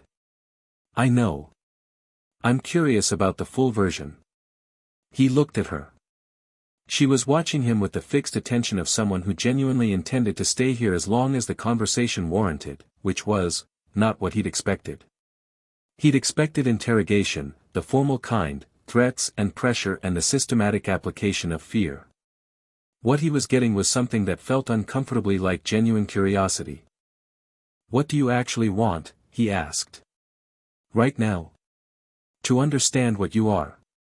She tilted her head again. You're not Night Raid. Not in the way the others are. You don't fit the pattern. What pattern? Resentment, she said simply. Revolutionary cells run on resentment. People who've been hurt by the system, who carry their wounds like weapons. It shapes how they fight, how they think, what they want when the fighting's over. She studied him. You don't have that. You fight like someone who's been hurt but didn't let the hurt make the decisions. Izuku was quiet for a moment. You're very perceptive, he said. I've been reading people's capacity for violence my entire life, Esdeath said. It becomes a kind of fluency. And mine. High, she said. Very high. But the direction is unusual. She paused. You held back with the cavalry. I've seen the report. You could have done considerably more damage and you chose not to. Yes. Why? Because they didn't need to die to accomplish the mission. The mission, she said, was a revolutionary army operation. Yes. You're helping people who want to overthrow the empire. I'm helping people who want to stop a government from killing its own citizens, he said, and kept his voice even and undefensive, because it was a statement of fact and he was comfortable with facts. Esdeath looked at him. Something moved in her expression that wasn't quite what he expected. Not anger, not the cold dismissal of someone who'd already decided he was wrong. Something more like the face of a person who'd been handed an argument they'd never heard before and was taking it seriously despite themselves. The strong survive, she said. The weak adapt or disappear. That's not cruelty. It's the natural order. Is it? Izuku said. You disagree. I think that's a philosophy people reach when they've only ever been on the strong side, he said. Or when they were on the weak side and it hurt so much they decided the only safe response was to become the thing that hurt them. The room temperature dropped a half degree. He felt it. He didn't look away. That's a provocative statement, Esdeath said. Her voice was exactly as level as before. It's an honest one. He paused. You asked why I fight the way I do. It's because I spent most of my life being told I was nothing. No power, no ability, no future. The people telling me that weren't doing it out of cruelty, they genuinely believed that the absence of power made someone less valuable. He kept her gaze. They were wrong. Not because the world is fair. Because strength isn't the point. What you do with it is. Silence. Esdeath sat with his words the way you sat with a stone you'd picked up, feeling its weight, turning it, looking for the flaw. You're interesting, she said finally. I'm not trying to be interesting, he said. I'm trying to explain myself clearly. That makes you more interesting. She stood, smooth and unhurried, and moved toward the door. Then she stopped. Without turning, I'm going to ask you these questions again tomorrow. I find I want to hear more of your answers. You could let me go, Izuku said. She looked back at him over her shoulder. I could, she agreed, with perfect equanimity. I won't. The door closed. The lamp burned. Outside, the imperial capital hummed with the sound of a civilization in the late stages of its own unraveling, which it hadn't figured out yet. Izuku sat in his clean, comfortable cell and thought hard about everything she'd said, and harder about everything she hadn't. The second day was different. She came in the morning, before the city was fully awake, and she brought 2 cups of something hot and set one on the floor near him with the casual authority of someone who had never once in their life asked permission. She sat in the same chair. She had no weapons drawn and made no ice. Tell me about your world, she said. So he did. He picked carefully, not the political structure, not the hero rankings, not anything that gave her material to use, but the feel of it. The way a city of 1 million people who all had different abilities had learned to function together. The way children grew up understanding that the person next to them might be able to do something extraordinary, and that this was normal, and that normal extraordinary was the basis of a different kind of society. She listened. She asked pointed, intelligent questions, the questions of someone who was genuinely processing, not just extracting. She asked about the failures as well as the successes, and he answered honestly because he wasn't here to sell his world, just to describe it. And you had nothing, she said. No ability. Not until I was given one, he said. It was given to you. Her expression sharpened. By choice. Someone chose you. Yes. Why? He thought about All Might. The beach. The words that had remade him. Because I ran toward something I couldn't fight and tried to save someone even though I had no way to actually do it, he said. Apparently that was the qualification. Esdeath was very still for a moment. You were chosen, she said slowly, not because you were powerful, but because you acted as though the situation required action regardless of your capacity. That's one way to put it. That's extraordinary, she said, and he heard something in her voice that was genuinely different from everything that had come before, a crack in the granite certainty of her, something that had registered a piece of information and not immediately found a place to file it. The principle, she said carefully, is that willingness counts. Willingness and direction, he said. Strength pointed at the right thing. And who decides what the right thing is? You do, he said. That's the whole responsibility. You have to decide what your strength is for. Nobody can do that for you. And getting it wrong, using strength to dominate instead of protect, that's not the natural order. That's just a choice with consequences. Esdeath looked at him for a long time. He sat under that gaze and didn't move and didn't look away, because he'd meant every word and he had nothing to defend. I was the only survivor of my village, she said suddenly. It landed in the room like a thrown stone. I was 6, she said. A tribe attack. Everyone else died. Her voice was perfectly level. I didn't survive because I was lucky. I survived because I fought. A child with no particular ability. I fought until the attackers left. She paused. I decided that day that the world punishes the weak. So I became strong. I know that decision, Izuku said quietly. She looked at him sharply. I made a version of it, he said. The world punishes people without power, so I got power. The difference is what I decided to do with it afterward. He held her gaze. You decided strength was the end. I decided it was the beginning. The beginning of what? Of actually being able to help, he said. Which is the point? The point was never the strength. It was always what it let you do for someone else. Esdeath stood abruptly. Not in anger, more like she needed to move, needed the physical action of standing as a counterweight to something happening internally. She walked to the small high window of the cell and looked out through the narrow slot of sky it offered. "You're trying to change my mind," she said. "I'm having a conversation," he said. "What you do with it is up to you." She turned from the window and looked at him with an expression that was the most unguarded thing he'd seen on her face, something unresolved and almost unsettled, which looked entirely foreign on features that seemed architected for certainty. "Tomorrow I have campaign obligations," she said. "The day after, I'm back."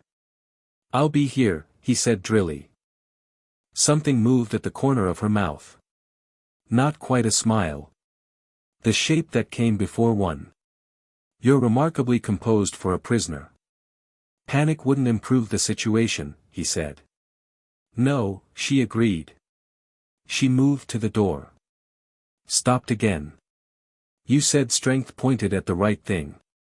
What do you consider the right thing?" He didn't hesitate. "People," he said. "Every time. Just people." She left. He was alone with the lamp and the distant city sounds and the fading warmth of a conversation that had gone somewhere neither of them had charted. On the third night, he started working on the escape in earnest. Not the lock was a dead end, imperial iron with a mechanism designed specifically to defeat improvised tools. But the cell wall was a different conversation.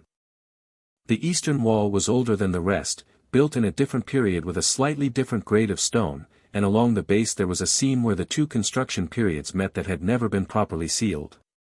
Over years of temperature cycling, exactly the kind of temperature cycling that happened when a general who controlled ice walked past repeatedly, the seam had opened to the width of 2 fingers.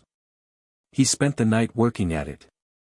Not with one for all, the force required to do it fast would bring the ceiling down. Carefully. Methodically. The way you approached anything that required patience instead of power. By morning he had a gap he could fit his hand through, and through the gap was the external foundation crawlspace of the eastern wing, and beyond that was the outer wall, and beyond that was the city, and beyond that was Night Raid. He stopped working at dawn and covered the gap with straw and ate the morning meal that appeared through the door slot and thought about Esdeath. He thought about her for a long time. She was not what he'd built in his mind from context. The context had given him a monster, a general who'd killed thousands, who fought wars for the pleasure of fighting, who'd never lost because she'd never been given a reason to care about what losing meant. The person in this cell was something more complicated. Something that had built its entire architecture on a single decision made by a 6-year-old child in a destroyed village, and had never once in the years since had a reason to question whether that decision still served. He wasn't naive enough to think 3 conversations changed that. Decades of philosophy didn't dissolve over breakfast. But the crack was there, he'd seen it, that moment of genuine unsettlement when he described being chosen not for power but for willingness. That had landed somewhere important in her, and he didn't know yet what it would grow into. What he knew was that leaving without seeing it through felt like abandoning something that mattered. He also knew that Night Raid was 3 days without contact from him, and Najenda was not the kind of commander who sat still about that kind of silence. She came back on the 4th day. She came in the evening this time, and something about her was different, not the bearing, not the controlled certainty of her movement. Underneath that, something tighter. She sat in the chair and looked at him, and the directness of it had a different quality, like a question that had been building for 3 days and was now fully assembled. "I spoke with a prisoner from the Valley Road convoy," she said. He waited. "He described someone who offered him a chance to live," she said. "A revolutionary operative, offering an imperial soldier the option to walk away." She looked at him. "That was you." "Yes." "Do you know what the other revolutionary cells would have done?" "Killed him." "Yes." She paused. "Why didn't you?" "I've explained why," he said. "Explain it again," she said. "Differently." He thought about it. "Because he was someone's son," he said. "And he was scared. And the thing I'm fighting for, the thing Night Raid is fighting for, the thing the revolution is about, is a world where that kid gets to grow up and make different choices than the ones the Empire gave him. You can't build that world by deciding that certain people don't qualify for it. Esdeath was quiet. The Empire's system, she said finally, is built on the idea that power determines worth. Yes.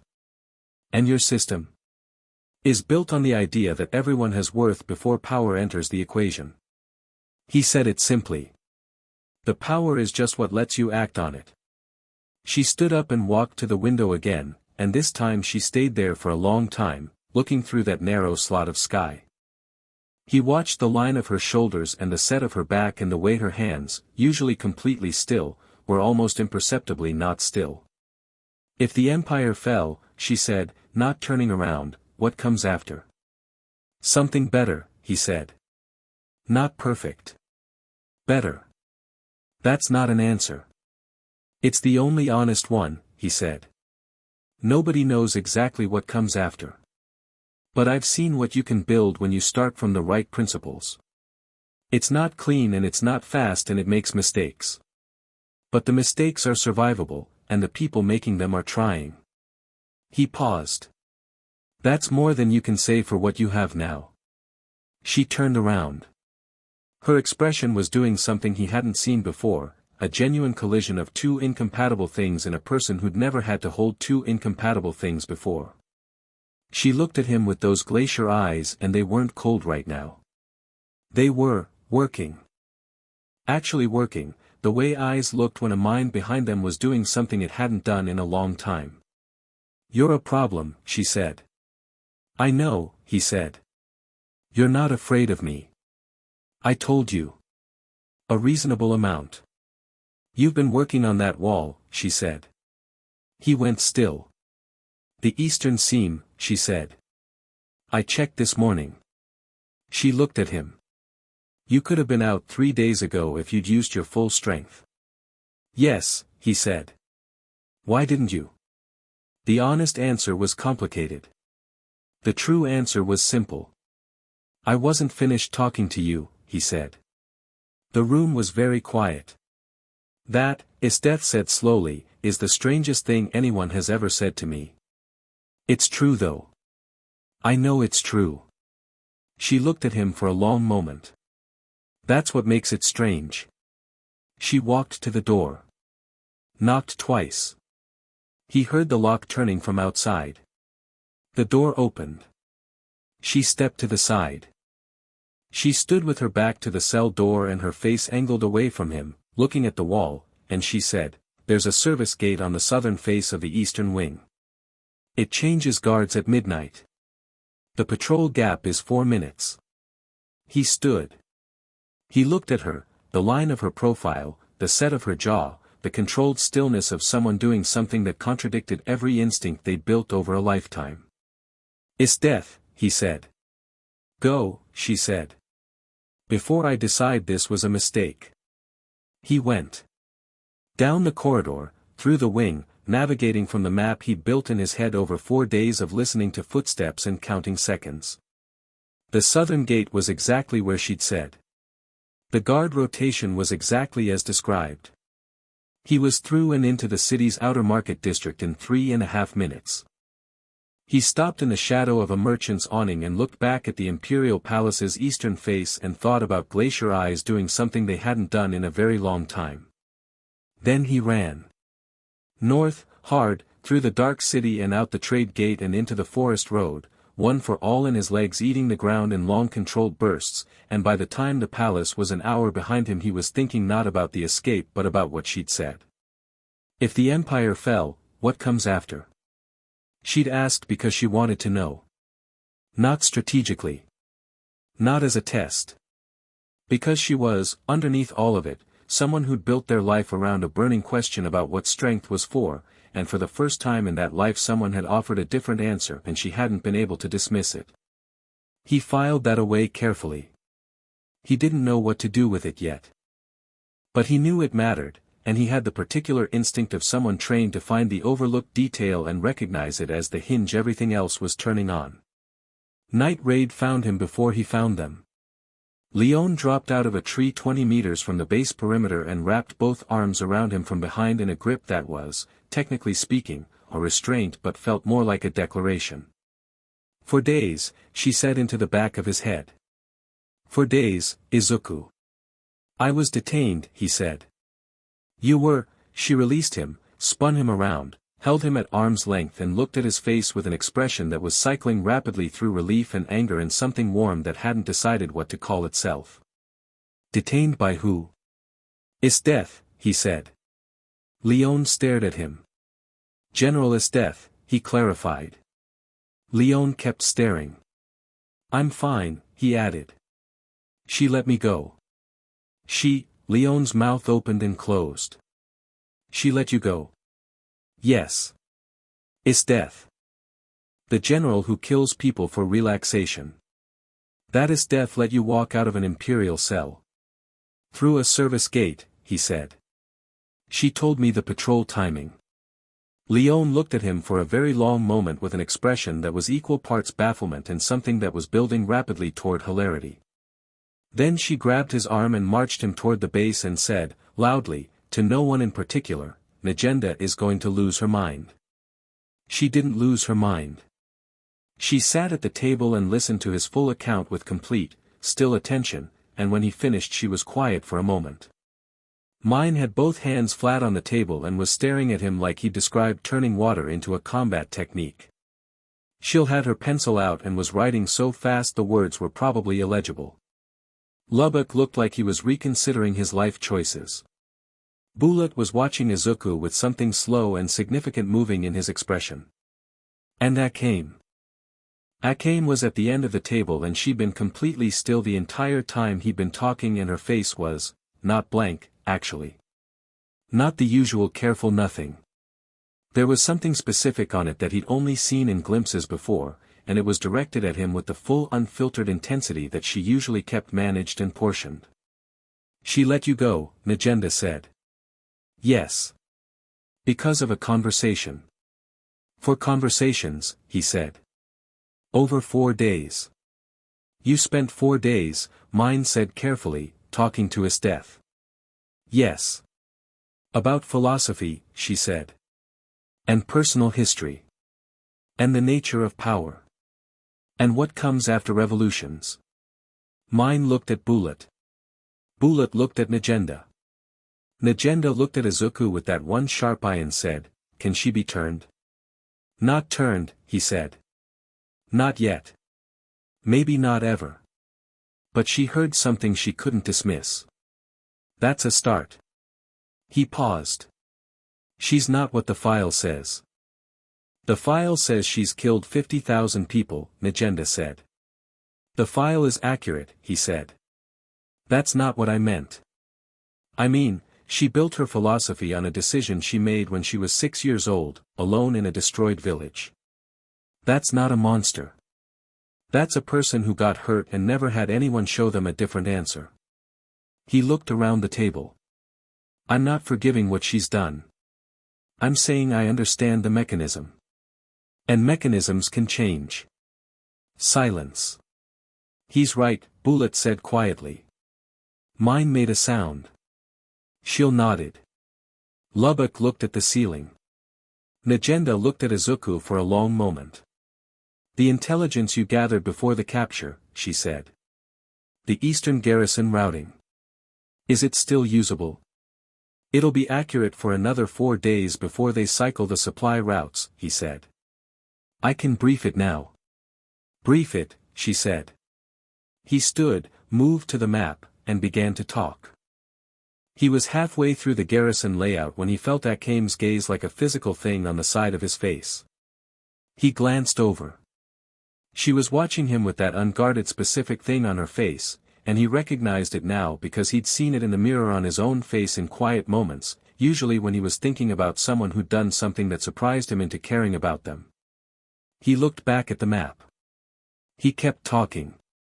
Under the table, out of sight, Akame's hand had closed slowly around the edge of her seat, and the knuckles were not entirely white, but they were not entirely not white either.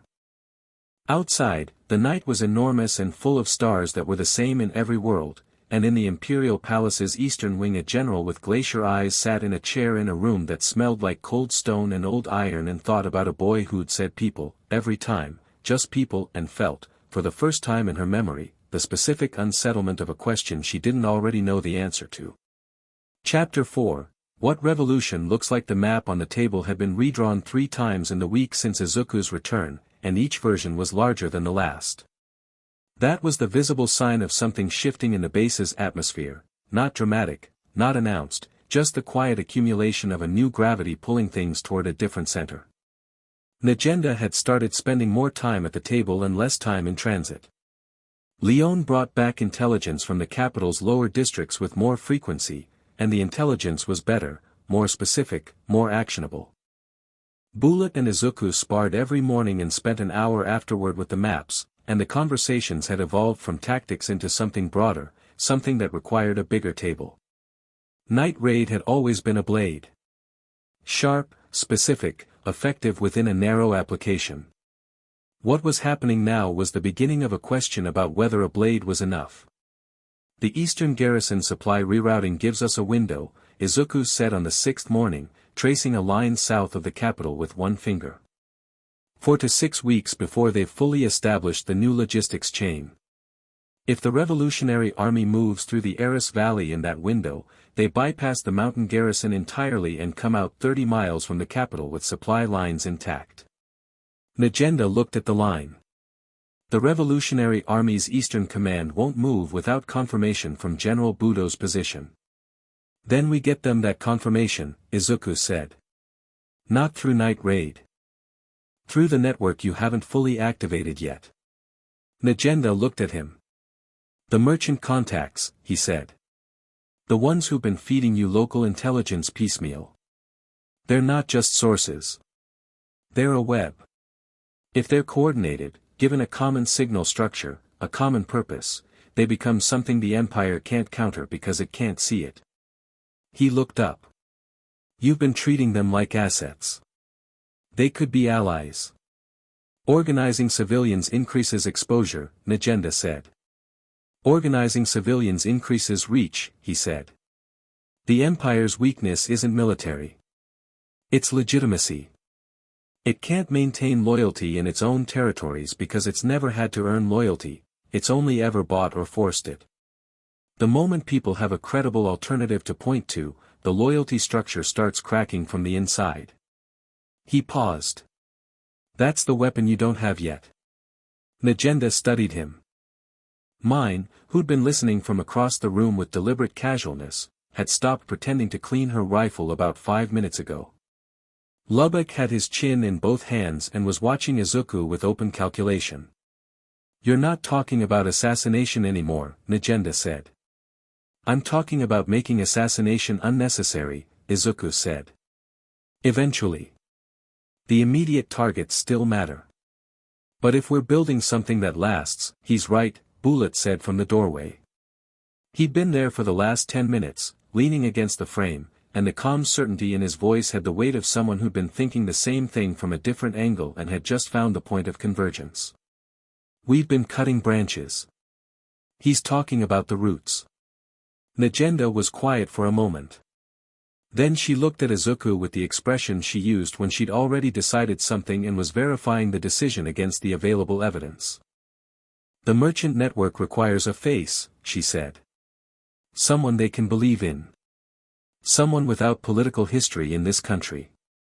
She let that land. I know, Izuku said. It's dangerous. You become visible, you become a target. I'm already a target, he said. Esdeath knows what I look like. Whatever rumor was already running from the Valley Road is still running. Visibility is going to happen with or without my consent. He met her eye. Better to choose what they're seeing. Leon organized the first meeting. She had a gift for it, for walking into a room full of people with reasons to be suspicious of each other and making them feel, within 10 minutes, that suspicion was the least interesting thing in the room. She'd built relationships in the capital's lower market district across 3 years of night raid operations, and she pulled those threads together with the easy competence of someone who'd been doing this so long it had stopped feeling like strategy and started feeling like visiting old friends. 12 people in a basement below a cloth merchant's shop on a Thursday evening, which was the quietest night in the district because the garrison did its weekly resupply run on Thursdays and the patrols were concentrated around the eastern road. A tallow candle doing its inadequate best in the center of the table. Izuku at one end, wearing the plain dark clothes that had become his default, with no weapon visible and no posture of authority. He looked at the 12 faces looking at him. He knew their outlines from Leon's briefings. A cloth merchant who'd had his transport license revoked twice without cause. A grain distributor who'd watched the taxation system eat his village's surplus for 4 consecutive years. A physician who treated people the Empire's medical corps wouldn't. A woman who ran a traveler's inn and had been housing revolutionary sympathizers for 2 years, not for ideology but because she'd watched an imperial conscription team take her youngest son and he hadn't come back. Real people with specific wounds. Not revolutionaries by temperament. People who'd been pushed to the edge of a decision by the accumulation of ordinary cruelty. He talked for 12 minutes. He didn't use the word revolution. He didn't make promises about the future or paint pictures of a better world. He talked about what he'd seen in the 2 weeks he'd been here, specific things, named places, actual numbers of people affected by actual policies. He talked about it the way you talked about something you'd seen with your own eyes and couldn't stop thinking about. Then he stopped and asked them what they'd seen. That was the thing that changed the room. Not the speech. The question. The cloth merchant spoke first, haltingly. Then the grain distributor. The physician came in with a controlled precision that spoke to how long she'd been holding the information in.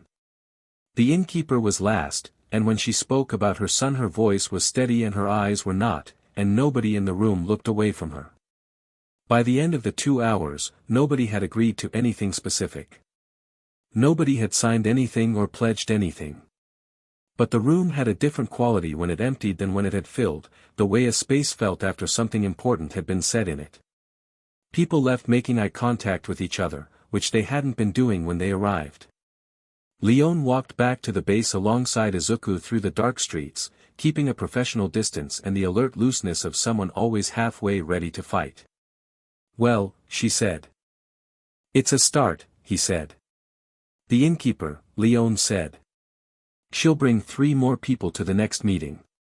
I know, he said.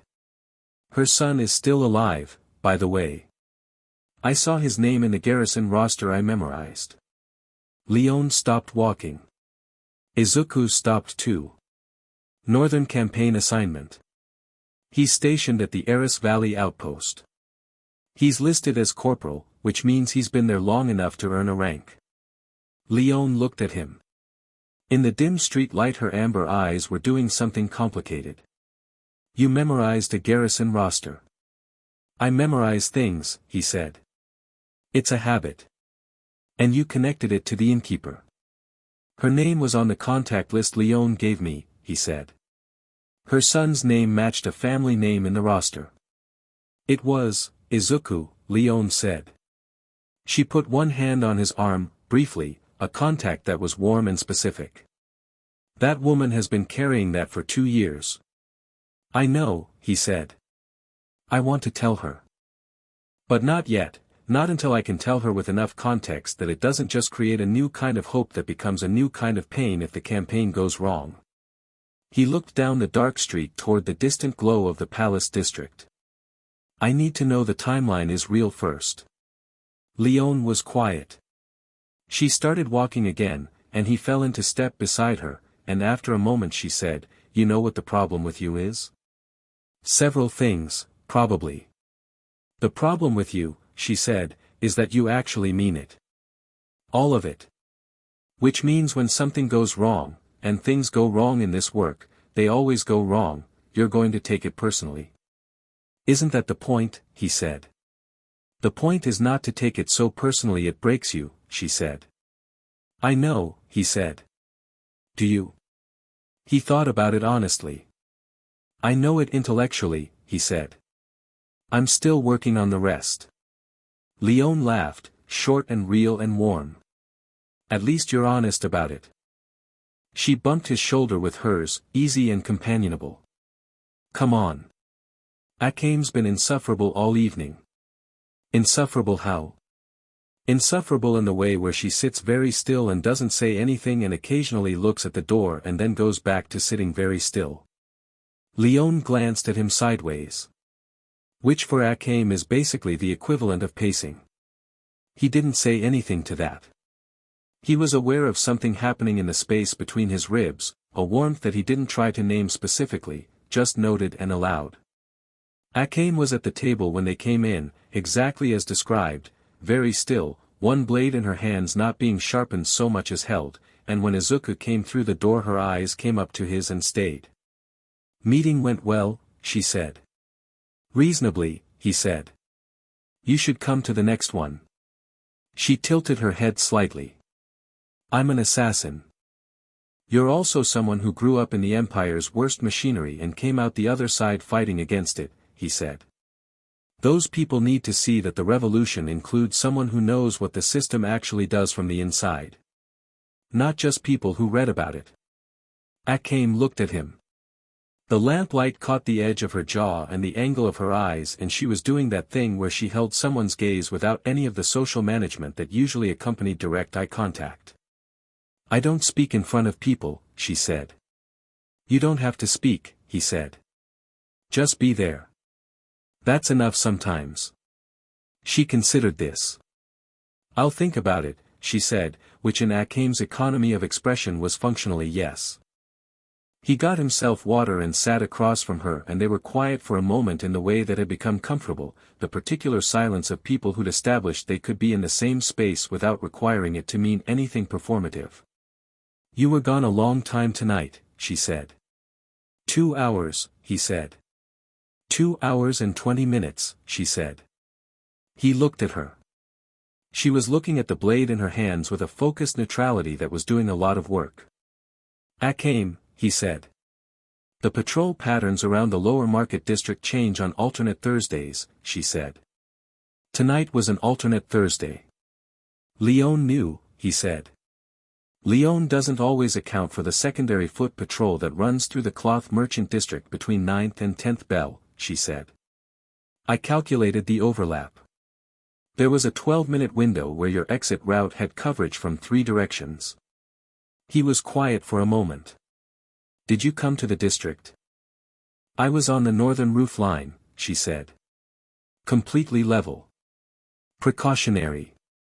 He sat with that for a moment. The image of her, in the dark above the cloth merchant street, covering an exit route he hadn't known he needed. Thank you, he said quietly. She didn't say you're welcome. She said, don't miscalculate the patrol patterns again. I won't, he said. I'll check with you before the next meeting. She looked up. Something brief and specific moved across her face, not satisfaction, exactly, but something related to it. Something that came from being genuinely seen in the thing you were actually doing rather than the thing you'd claimed to be doing. Then it was gone, and she set the blade down on the table with the precise care she gave everything and stood. Sleep, she said.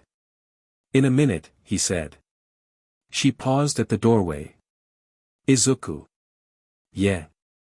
The innkeeper, she said. Tell her soon. Not the full context. Just enough that she can sleep. He stared at her. I read your face when you mentioned the garrison roster, she said. You found something. She held his gaze, unblinking. People need to sleep. The revolution can afford to give her that much. She went to her room. He sat at the table in the lamplight and stared at the space she'd left in the doorway and thought that for someone who'd been trained since childhood to feel nothing, she was paying extraordinarily specific attention to how other people felt. The Revolutionary Army courier arrived 4 days later. He was young, road-worn, and had the particular alertness of someone who'd been moving fast for a long time and hadn't let themselves relax yet.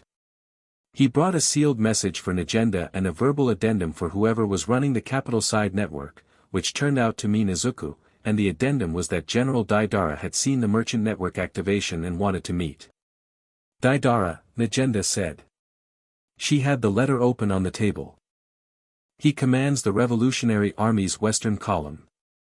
30,000 soldiers, veteran corps, good supply discipline. She looked up. He's been skeptical of night raids methods. He thinks precision operations are a political liability. He might be right, Izuku said. Najenda looked at him. Politically, he said. The narrative of secret assassination is complicated. It works operationally, but it doesn't build the kind of legitimacy you need for what comes after the fighting. He paused. Which might be exactly why he wants a meeting. He's heard there's something different happening. The meeting point is 3 days south, the courier said. He'll wait 5 days. Najenda looked around the table. Bullet and Izuku, she said. Mine for Overwatch. Akame, I'm coming, Akame said. Najenda paused. This is a diplomatic meeting. Yes, Akame said. No elaboration. Just steady, red-eyed certainty. Najenda looked at Bullet. Bullet looked at Izuku. Izuku was not looking at Akame because he could feel her looking at him, and he was doing the very mature thing of studying the table surface. Fine, Najenda said. 4 of you. Leon holds the capital network. Leon pointed at Izuku. Don't get captured again. I'll do my best, he said. By Esdeath specifically, she added. That was one time, she let you go through a service gate, Leon said, with the energy of someone who was going to be saying this for the rest of their natural life. The road south was different from the northern forest terrain, flatter, more open, the kind of country that made you aware of your own exposure. They moved fast and used the landscape intelligently, mine on high ground whenever the terrain offered it, Bullet and Izuku ranging slightly ahead, Akame moving through everything like weather. On the second day they stopped at midday in the shade of a collapsed stone building, old, pre-empire construction, the kind of thing that made you aware of how long human beings had been building things and how consistently empires ended, and ate while Bullet reviewed the meeting brief. Mine was up on the broken wall with her rifle and a view of the road that satisfied her threat radius, and Akame had drifted to the building's east face to watch the open ground, and for a few minutes Izuku was alone with Bullet and the crumbling stone and the sound of a hot afternoon doing its business. Tell me about Daidara, Izuku said. Bullet thought about it. Old soldier. 60-something. Fought in the border campaigns 30 years ago before the Empire started the internal purges. He's not an idealist, he's a pragmatist who looked at the numbers and decided the Empire was unsustainable. He picked at the remains of his meal. He'll respect strength. He won't respect rhetoric. Good, Izuku said. I'm not planning rhetoric. What are you planning? Honesty, Izuku said. And specifics. Numbers, routes, timelines. He's a general. Generals like things they can calculate. Bullet was quiet for a moment. You're going to be the one talking, aren't you? Is that a problem? You're 17, Bullet said. Almost 18, Izuku said. Bullet looked at him with an expression that was layered, affectionate and amused, and something more serious underneath both. You know, I had a student once, he said. Before all this. Someone I trained. He looked at the collapsed wall. He was talented. More talented than careful, which is the dangerous kind. I spent 2 years trying to teach him the difference. He paused. He didn't survive long enough to learn it. Izuku was quiet. I'm not saying that to, Bullet stopped. I'm saying that the thing you have, the thing that makes rooms change when you walk into them, the thing that made Esdeath open a cell door, it's real. I've never seen it before in person, but I've heard about it. In the old stories. He looked at Izuku directly. It draws things to you. Including things that want to break it. I know, Izuku said. Do you? Bullet, he said. Every person I have ever cared about has been a target, a casualty, or a cost. I know what this draws. He kept his voice even. I do it anyway. That's not naivety. That's just, the calculation I've already made. Bullet held his gaze for a long moment. Then he reached over and gripped Izuku's shoulder once, firm and brief, the way men who decided words were insufficient communicated the things that mattered. From the east wall, Akame had turned and was watching them. She turned back to the open ground without speaking. Deidara was exactly what Bullet had described and entirely what Izuku had expected, which meant he was ready for him. The general was a block of a man, square and gray and weathered to a specific functional density, with the kind of face that had stopped registering irrelevant information somewhere in middle age. He had 15 soldiers with him at the meeting point, positioned with professional efficiency, and he assessed the night raid group with the rapid inventory of a man who'd been reading military value in people for 40 years. His eyes stopped on Izuku for a long moment. "This is the boy," he said. Not to anyone specifically.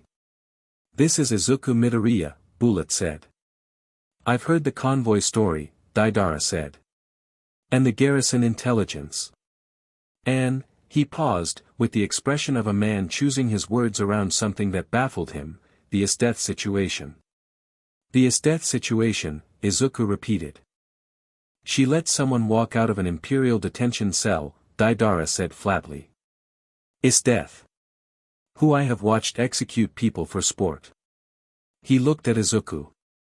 "Whatever you said to her, I want to hear it." "I told her the truth," Izuku said. "What truth?" "That strength is only meaningful if it's pointed at something worth pointing it at," Izuku said. "And that building a world on domination is just a longer way of dying." He met the old general's eyes. "She didn't agree with me. But she listened. That's a start." Deidara studied him. "You believe she can be turned?" "I believe she can be reached," Izuku said carefully. "Turned is a different thing. Reached means she might, at a critical moment, make a choice that isn't purely destructive. That's worth something even if she never fully changes. And if she doesn't? Then we fight her," Izuku said. "And we try to win." Deidara's expression didn't change. But something in his posture did, a fractional settling, a weight shifting from assessment to something more like consideration. They talked for 3 hours. Izuku laid out the garrison intelligence, the supply line vulnerability, the Aris Valley window, the merchant network capacity, and the capital's loyalty structure with the methodical clarity of someone who'd been building the picture in his head for 2 weeks and was now simply describing what he could see. Deidara asked questions that were sharp and specific and occasionally attempted to poke holes, and Izuku either answered them cleanly or said he didn't know, which Deidara seemed to respect more than the answers. Mine sat on a rock behind and to the right of Izuku and said nothing, which for Mine was an enormous behavioral statement about how seriously she was taking the meeting. Akame stood slightly apart, near enough to matter, far enough to be watching the perimeter. But at certain moments Izuku could feel her attention shift from the perimeter to him, a brief rotation like a compass needle, before returning outward. At the end of the 3 hours, Deidara stood and looked at the map between them and said, "I'll move the western column to the Aris staging point within 18 days. If the supply window is accurate, we can be at the capital approach in 25. "It's accurate," Izuku said. "If it's not," Deidara said, "the campaign stalls and we lose the weather advantage." "It's accurate," Izuku said again, without heat. Deidara looked at him for a moment. Then something moved in the old soldier's face, not warmth exactly, but the particular expression of a man who'd spent 40 years looking for something he'd stopped expecting to find, encountering a trace of it in an unexpected location. 18 days, he repeated. And walked away. Bullet exhaled slowly. Mine said, "That was either brilliant or we just committed 30,000 soldiers to a timeline based on a 16-day-old reconnaissance." 17-day-old, Izuku corrected. "That's worse," Mine said. "The routing was established before I observed it," he said. "The age of the observation is less important than the structural logic of the routing decision. They built the new supply chain to service a campaign they're planning for next spring. It won't move until then." He paused. "Unless we give them a reason to move it early." "Which we won't," Mine said. "Which we won't," he agreed. Mine looked at the road Daidara had taken back to his camp. He's going to do it, she said. Not like she'd expected to say it. Yes, Izuku said. Because of you, she said. Because the plan is sound, he said. Izuku, Mine said, with an exasperated patience that was becoming one of her characteristic modes around him, I have been doing this for 3 years. I have watched Negenda present plans that were sound to men like that. They don't move for sound plans. She looked at him. They moved because of you. Because of the way you said it and the way you sat there and the way you were so certain without being arrogant about it. She turned away. It's annoying, frankly. I'll try to be less certain, he said. Don't you dare, she said, which was the most contradictory sentence he'd heard since arriving, and he was including Esdeath's entire philosophical framework in that ranking. On the return trip they camped in the ruins of a small farming village, abandoned, not destroyed, the particular emptiness of a place people had left by choice rather than force, which somehow felt lonelier.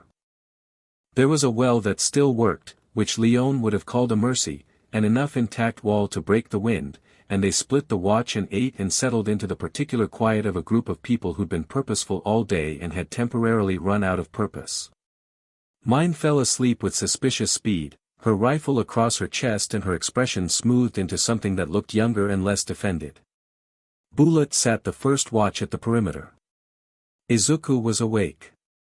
He often was, at this hour, his brain doing the thing it did when the day's activity stopped providing it direction and it turned instead to the unresolved inventory.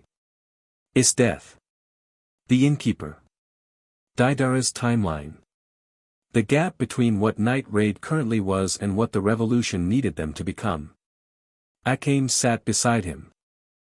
She had food, dried fruit, something she'd been hoarding from the base's better supplies, and she divided it without ceremony and put half in front of him and ate her half with her usual focused efficiency. He ate his. It was sweet, unexpectedly, and the sweetness was strange and good against the dust and dried meat of the last 2 days. The meeting, she said. Yeah. Daidara looked at you the way Bulat looks at you, she said. Is that good? Bulat has good instincts, she said simply. He thought about that. How does Bulat look at me? Akame considered this with the seriousness she gave actual questions. Like someone who has been waiting for something and didn't know they were waiting until it arrived, she said. He was quiet for a moment. How do you look at me, he said. He didn't mean it to come out so direct. It just did.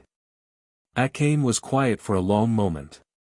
The fire was low, mostly coals, and the light it gave was warm and honest and didn't allow for many places to hide. Differently than I look at other people, she said. How? She thought about it for a moment, with the precision of someone who didn't say things they didn't mean and therefore had to be certain about meaning before they said them. Like someone who is real, she said finally. Most people I'm around, I see their function. What they can do, what threat they represent, what they need from me. With you, she paused. I see a person. You see people, he said. You saw that innkeeper tonight in what I said about the garrison roster. You told me to tell her soon. That's different, she said. How? She looked at him. In the coal light her eyes were deeper, the red less startling and more like something burning steadily at a sustainable heat. With others I notice what they need, she said. With you I notice what you are. The distinction seemed important to her. I don't know what to do with that. He held her gaze.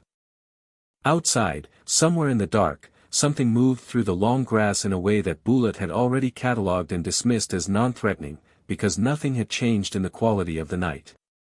You don't have to do anything with it, he said. It can just be what it is. Things that just are tend to become things that complicate, Akame said. Yeah, he said. They do. She held his gaze for another moment. Then she looked at the coals. Sleep, she said. I have second watch. Akame, he said. She looked back. The fruit was good, he said. Thank you. She looked at him for just a beat longer than necessary. "It was from Shiel's stores," she said. "She won't notice." "I won't tell her," he said. Something moved at the corner of her mouth. The smallest possible displacement. The shape a smile made when it was still deciding whether to become one. She stood and moved to the east perimeter without looking back, and he lay down and looked at the stars through the broken roof and listened to the night and thought about the momentum of things, the western column moving into position, the merchant network waking up, the Revolutionary Army's timeline clicking forward, and somewhere in the capital's eastern wing, a general with glacier eyes asking a question that had started echoing in a room it couldn't get out of. 25 days. He closed his eyes. Chapter 5, The Cost of Every Choice. The mission brief was short because the situation didn't allow for long. A noble named Sayura had been using his father's position. His father was one of Minister Honest's closest advisors, to run a private network of kidnapped citizens through the capital's eastern quarter. Not political prisoners. Not rebels. Ordinary people, pulled off streets, processed through a facility in the noble quarter that had enough imperial paperwork to be technically legitimate and enough locked doors to be something else entirely. The physician from the merchant network had brought the information to Leon, and Leon had brought it to Negenda with the flat intensity of someone who'd stopped being able to sit on something. Negenda had looked at the brief for 90 seconds. Then she'd said, "We go tonight." The plan was straightforward. Night raid split two ways, Bullet and Izuku through the facility's eastern service entrance, Akame and mine on the roof for overwatch and extraction cover. Leon handled the internal court. Lubbock managed comms and perimeter, his wire taigu strung through the facility's drainage system before the sun went down. In, out, target eliminated, prisoners released. 2 hours, maximum. The word straightforward was doing a tremendous amount of dishonest work in that sentence, and Izuku knew it. He'd known it from the moment Leon had shown him the building's layout, because the building's layout had the specific quality of a place designed to be difficult to leave quickly, multiple internal courtyards, a maze of service corridors, overlapping sight lines from the guard stations. Whoever had designed it had thought carefully about containment. That thinking worked equally well in reverse. He'd said so. Negenda had said, "We don't have time to find better geometry. Sayura is moving his operation in 72 hours. If we wait, we're not waiting," Izuku had said. "I just want everyone clear on what this building does if something goes wrong inside it." Everyone had been clear. It hadn't helped. They were 12 minutes into the facility when the Jaegers arrived. Not a patrol. Not a security response. An ambush, positioned, staged, the kind that didn't happen by accident, which meant the facility had been watched, which meant someone in the merchant network had talked, or Sayura had more intelligence resources than the brief suggested, or something had broken on a timeline he hadn't accounted for. None of those explanations helped with the immediate problem, which was 8 Jaeger operatives materializing through doorways and sealing access points with the coordinated efficiency of people who'd known exactly when to move. Izuku heard Mine's rifle from the roof, one shot, two, and then heard it stop, which told him Mine had cover problems and had gone to ground. He heard Bullet's shout from the eastern corridor, the percussive impact of combat, and then a sound that was specific to Bullet's taigu, a high harmonic note that Izuku had learned to associate with Incursio being pushed hard. He heard Lubbock's wire cutting through something in the drainage channels and then silence where Lubbock's channel in the comms had been. He was already moving through the internal courtyard with Leon, heading for the prisoner section, when the 7th courtyard door opened and he stopped. The woman who stepped through was not a Jaeger he'd been briefed on. She was young, maybe his age, with white hair and a smile that was completely disconnected from her eyes, and she held 2 serrated short blades that caught the lamplight with a cheerful, terrible efficiency. She moved like Mine moved, reading angles, reading trajectories, except Mine moved like a sharpshooter and this woman moved like a question you realized too late was rhetorical. "Leon," Izuku said quietly. "I see her," Leon said. "Get to the prisoners," he said. "I'll handle this." "Izuku, Leon." He kept his voice level. "The prisoners are the mission. Go. Leon went. He heard her moving behind him, the sound fading into the maze of the facility, and then it was just him and the white-haired woman in the lamplight of the courtyard and the distant sounds of his team fighting in multiple directions at once. "You're the green one," the woman said. She sounded genuinely delighted. "Sayura told me about you. He said you'd be interesting." "I'm not interested in being interesting tonight," Izuku said. "Stand down and nobody needs to get hurt." She laughed. It was a real laugh, light and easy, completely untethered from the situation producing it. "I'm Saryu," she said. "And I haven't had something interesting to fight in 6 months." She was fast. He'd expected fast, the way she held the blades telegraphed it. What he hadn't fully accounted for was that fast was only part of it. She was also adaptive in real time, reading his first deflection and adjusting mid-movement with a responsiveness that suggested either exceptional training or something augmented. Her taigu, the thing she called Koro, the creature living inside her that had reshaped her arms into something capable of extending the blades beyond normal reach, changed the geometry every time he thought he'd established it. He took a cut across his left forearm in the first 30 seconds. Not deep. Enough to remind him this was serious. He pushed one for all higher, 20%, then 25%, and the speed differential started closing. He stopped trying to match her blade work and started redirecting instead, using her own momentum, leveraging angles rather than meeting her directly. She was fast and she was strong and her reach was unpredictable, but she was young and she had tells, a slight left shoulder drop before a right side extension, a breath held before the big commits. He was finding his rhythm when the explosion shook the eastern corridor. The sound was enormous, deep, structural, the kind of sound a building made when something fundamental inside it had just lost an argument with force. Dust cascaded from the courtyard ceiling. Lamplight flickered. Saryu glanced reflexively toward the sound, a human response she couldn't stop even with all her training, and Izuku used the fraction of a second to close the distance and disarm the right blade with a controlled strike to her wrist and take the angle on her taigu extension, and then the eastern corridor wall came down. Not explosively. Progressively, the way walls came down when their support had been compromised, a deep groan, then a lean, then an accelerating cascade of stone and timber.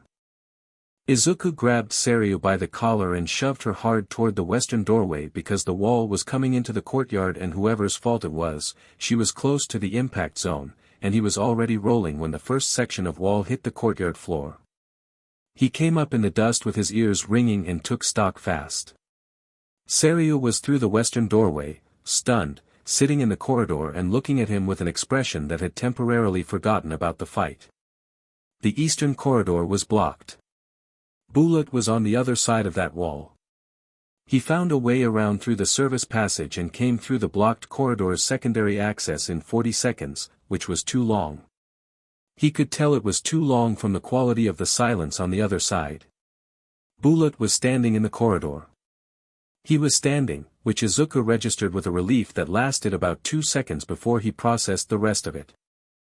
There was blood, too much, a taiga wound, the kind that didn't follow normal injury rules. 2 Jaegers were down around him. Incursio's armor was cracked in 2 places. Bullet was standing through what appeared to be the pure refusal of a body that hadn't been told yet that it should stop. Izuku got to him in 3 strides and got a shoulder under his arm. "I've got you," Izuku said. The taiga user, Bullet's voice was controlled, too controlled, the kind of control that cost something. Eastern Command. He had a, "Don't talk about the fight," Izuku said. "Talk to me about something else." Izuku. "Walk," Izuku said. "The exit is 40 meters. The kid I trained," Bullet said, and his voice had changed, the controlled quality dropping into something more unguarded. "The one I told you about." "Walk," Izuku said. "His name was Colt," Bullet said. He wanted to be strong enough to protect his village.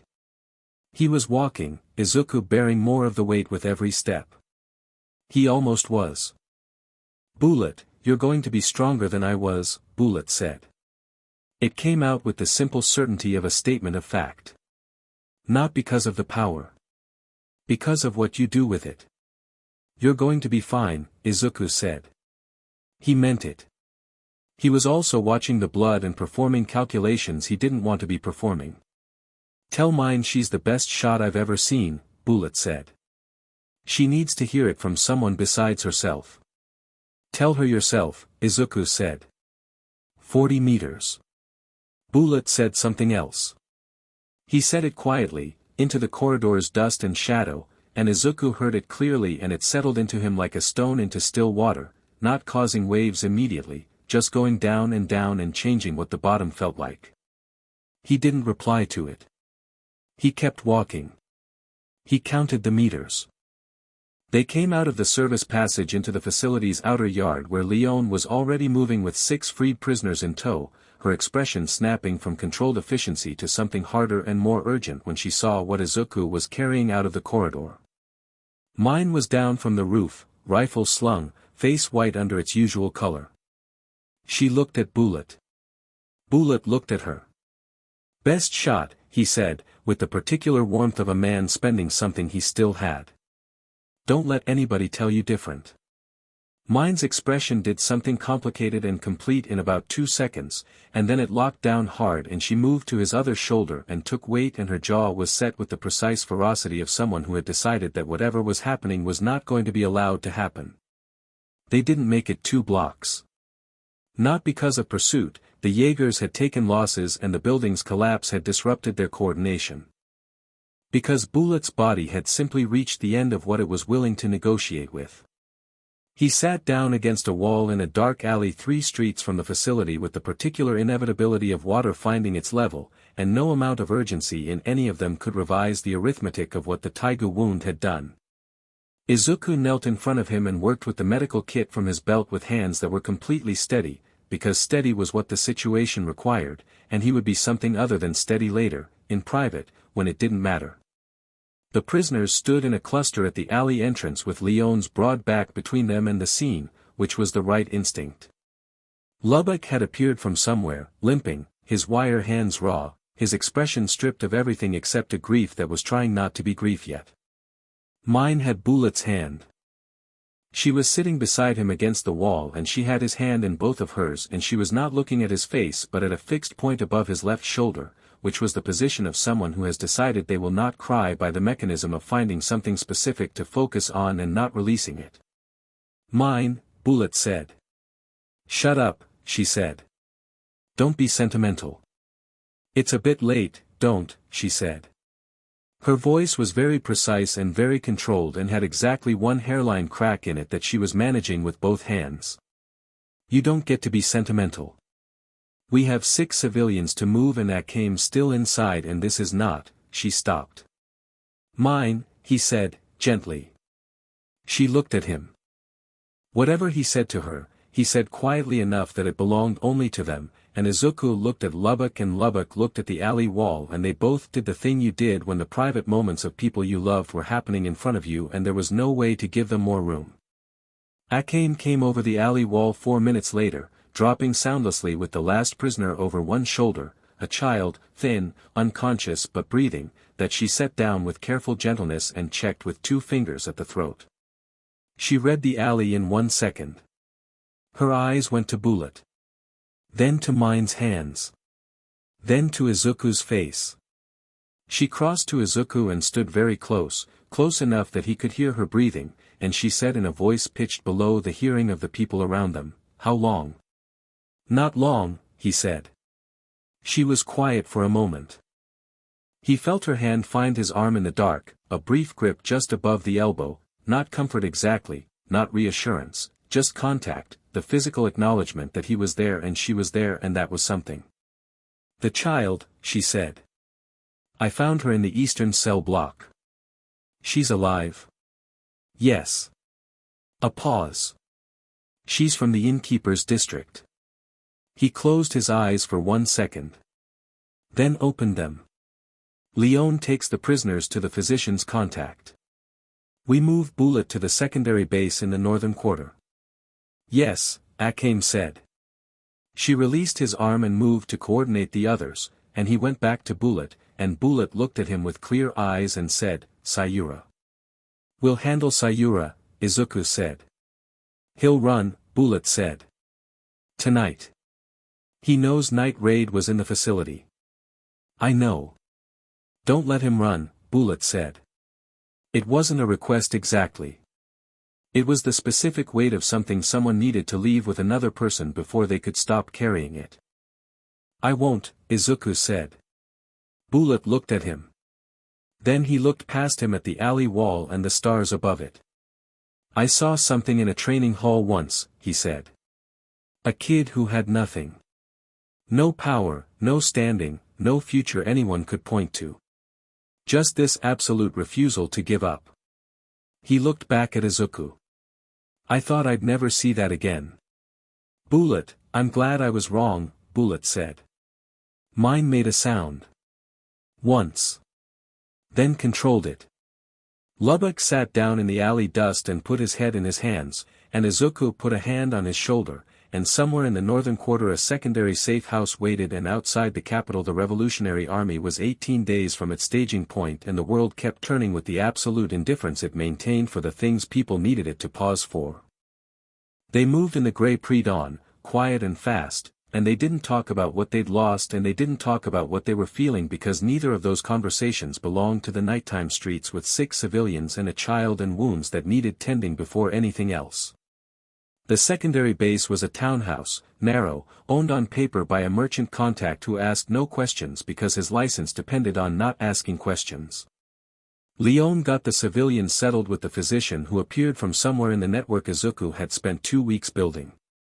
Mine sat in a corner of the small front room and cleaned her rifle with the same methodical aggression she always did, and nobody said anything to her because there was nothing to say yet.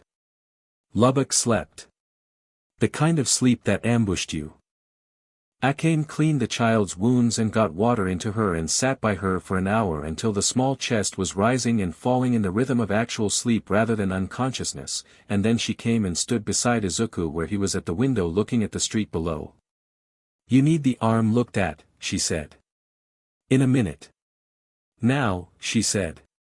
He turned from the window. She had the kit already. She worked on his forearm with the focused efficiency she brought to everything, cleaning and binding, and he watched her hands and said nothing, and she said nothing, and the room was quiet except for the small sounds of the city waking up outside. He talked while we were moving him, Izuku said. I know, she said. She didn't stop working. He said things I'm going to be thinking about for a long time. Yes, she said. How do you, he stopped. Tried again. How do you keep losing people and keep going? She looked up. Her hands stilled. She held his gaze with those red eyes, and in the early light they were the color of something burning low and consistent, a heat source rather than a threat. I don't keep going despite it, she said. I keep going because of it. She tied off the bandage with 2 clean movements. Every person I've lost is a reason the thing they died for needs to succeed. That's not comfort. It's direction. He held her gaze. He was aware that her hands were still resting on his arm, loose now, the work done, but present. You've been doing this a long time, he said. Yes. Does it ever? He stopped. He was aware that he was asking something that mattered, something he wouldn't ask if he weren't tired and his arm wasn't throbbing and the gray dawn light wasn't doing something honest to both of them. Does it ever stop feeling like it costs something? No, she said. It always costs something. Her hands moved almost imperceptibly, thumbs pressing gently against the inside of his wrist, over the pulse, he realized, in the way you checked a patient's pulse, but wasn't quite that, wasn't exactly clinical. But the thing you're paying for is real, she said. That's the difference. He turned his wrist slightly, a small involuntary movement, and her fingers adjusted with it, and neither of them looked away. Akame, he said. Yes, she said. I don't know what I'm doing, he said. It came out simply, without performance. I ended up in this world by accident and I've been moving on instinct, and every time I think I have a grip on it something, Izuku, she said. He stopped. You've been moving on more than instinct, she said. I've been watching. Her voice was quiet and certain, the certainty she gave to things she'd tested against the evidence before she said them. The merchant network. Deidara. The garrison intelligence. The child in the cell block. You told Leon to create a contact in that district 3 days ago. You do not move on instinct. You move on purpose. She met his eyes. The difference is very visible from the outside. He was quiet for a moment. I'm scared, he said. He said it plainly, the way she told him about being sent to kill someone at age 8, just fact, just the truth, offered without apology. I know, she said. Are you? She thought about it. A long, honest pause. Of losing more people, she said. Yes. Another pause. Of other things. Less familiar things. She didn't elaborate, but she didn't look away either, and the things she wasn't saying occupied the space between them with significant density. He covered her hand with his. Not a claim. Not a request. Just the same contact she'd given him in the alley, acknowledgement. I'm here. You're here. That's something. She looked at their hands. Then at his face. The door crack was open wider than he'd ever seen it, and what was on the other side of it was nothing frightening. Just Akame, without the armor, for the length of a breath. Then Mine's voice from across the room, flat and without preamble. I can see you both being emotionally significant from here, and I need someone to be angry with me about Sayura before I do something I'll regret, so either volunteer or stop being emotionally significant. The moment broke. Akame moved her hand. Izuku turned toward Mine. Mine was looking at them with eyes that were dry and fierce and full of something underneath the fierceness that she would not acknowledge directly for approximately another several months if her current trajectory held. Sayura, Izuku said. He's running, Mine said. Lubbock's wire caught him activating a travel taiga 2 hours ago. He's moving south, toward the minister's secondary compound. If he gets there he has Imperial Guard protection and we can't touch him. How long? 6 hours to the compound if he's riding hard. How long ago did Lubbock's wire catch him? 3 hours. Izuku stood up.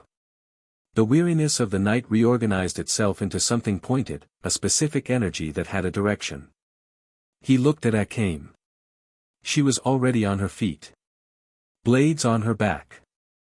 Expression resolved into the clean focus of someone who'd found something to be precise about. Just us, he said. Just us, she said. Mine, if you tell me to stay, Mine said, I will shoot you in the leg. I was going to say you're on overwatch for our exit route, he said. Southern Road, mile marker 12. When we come back with Sayura, when, Mine repeated. When, he said. She looked at him for a moment. Then she started breaking down her rifle for travel with the sharp focused movements of someone who'd been given the specific task they needed. Akame was at the door. She looked back at him. He grabbed his jacket. He checked the blade at his hip. He thought about Bullet's voice in the alley saying I'm glad I was wrong and the weight of everything that required him to be worth being glad about. Ready, he said. They ran. Not together, staggered, 20 meters apart, using the city's morning movement as cover. The capital was waking up around them with the unremarkable industry of a city that had learned to function in proximity to its own rot, merchants opening stalls, workers crossing through the pre-market district, children on errands that were more urgent than they looked. Izuku set the pace. He didn't run at 1 for all speed because 1 for all speed on a capital street was a different kind of problem. He ran at the speed of someone who looked like they had somewhere to be, which in a city was almost perfectly invisible. He tracked their route against the mental map and calculated against the 3-hour window, and the math was tight but it was there. Sayura's travel taiga was spatial displacement, point to point, but it had a documented range limit from Lubbock's intelligence file. He couldn't jump straight to the compound. He had to reach a position within range first. The closest such position was a posting station on the southern road, which was also where Mine's overwatch line intersected. Akame appeared at his shoulder without breaking stride. "Gate," she said. "Southern Trade Gate," he said. "We're ahead of him." "How far?" 20 minutes at this pace," he said. "Maybe less if he's not using back routes." "He'll use back routes," she said. "Then we split at the gate," he said. "You take the merchant quarter alleys, I take the main road approach. We pinch him at the posting station before he can activate the Taigu." She peeled away without another word, disappearing into a side street with the specificity of water finding a crack. He kept going. The southern gate was busy, trade hour, carts and animals and the slow negotiation of customs checks, and he moved through it with the patient efficiency of someone who had somewhere to be but understood that hurrying through a checkpoint was the most reliable way to create a checkpoint problem. The guards looked at him, assessed him as unremarkable, and moved on to the cart behind him. He was through. The posting station was 400 meters down the southern road, a substantial stone building with a courtyard and a stable and the permanent smell of horses and dust and the particular urgency of a facility where everything was always in transit. He scanned it once, picked the geometry, identified the choke points, and moved to the eastern side of the courtyard fence. He waited. 4 minutes. Sayura came through the posting station's back gate with 2 guards and the specific walk of a man who decided the danger was behind him.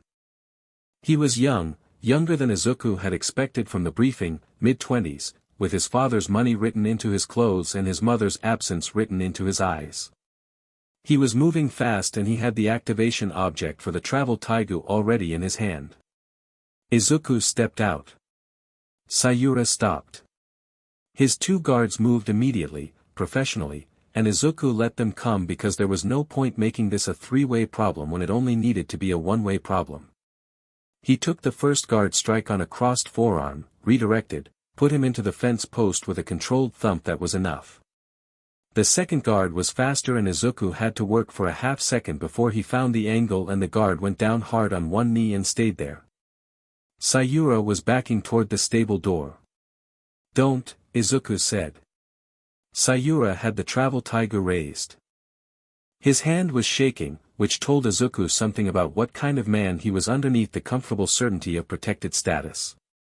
"Your night raid," Sayura said.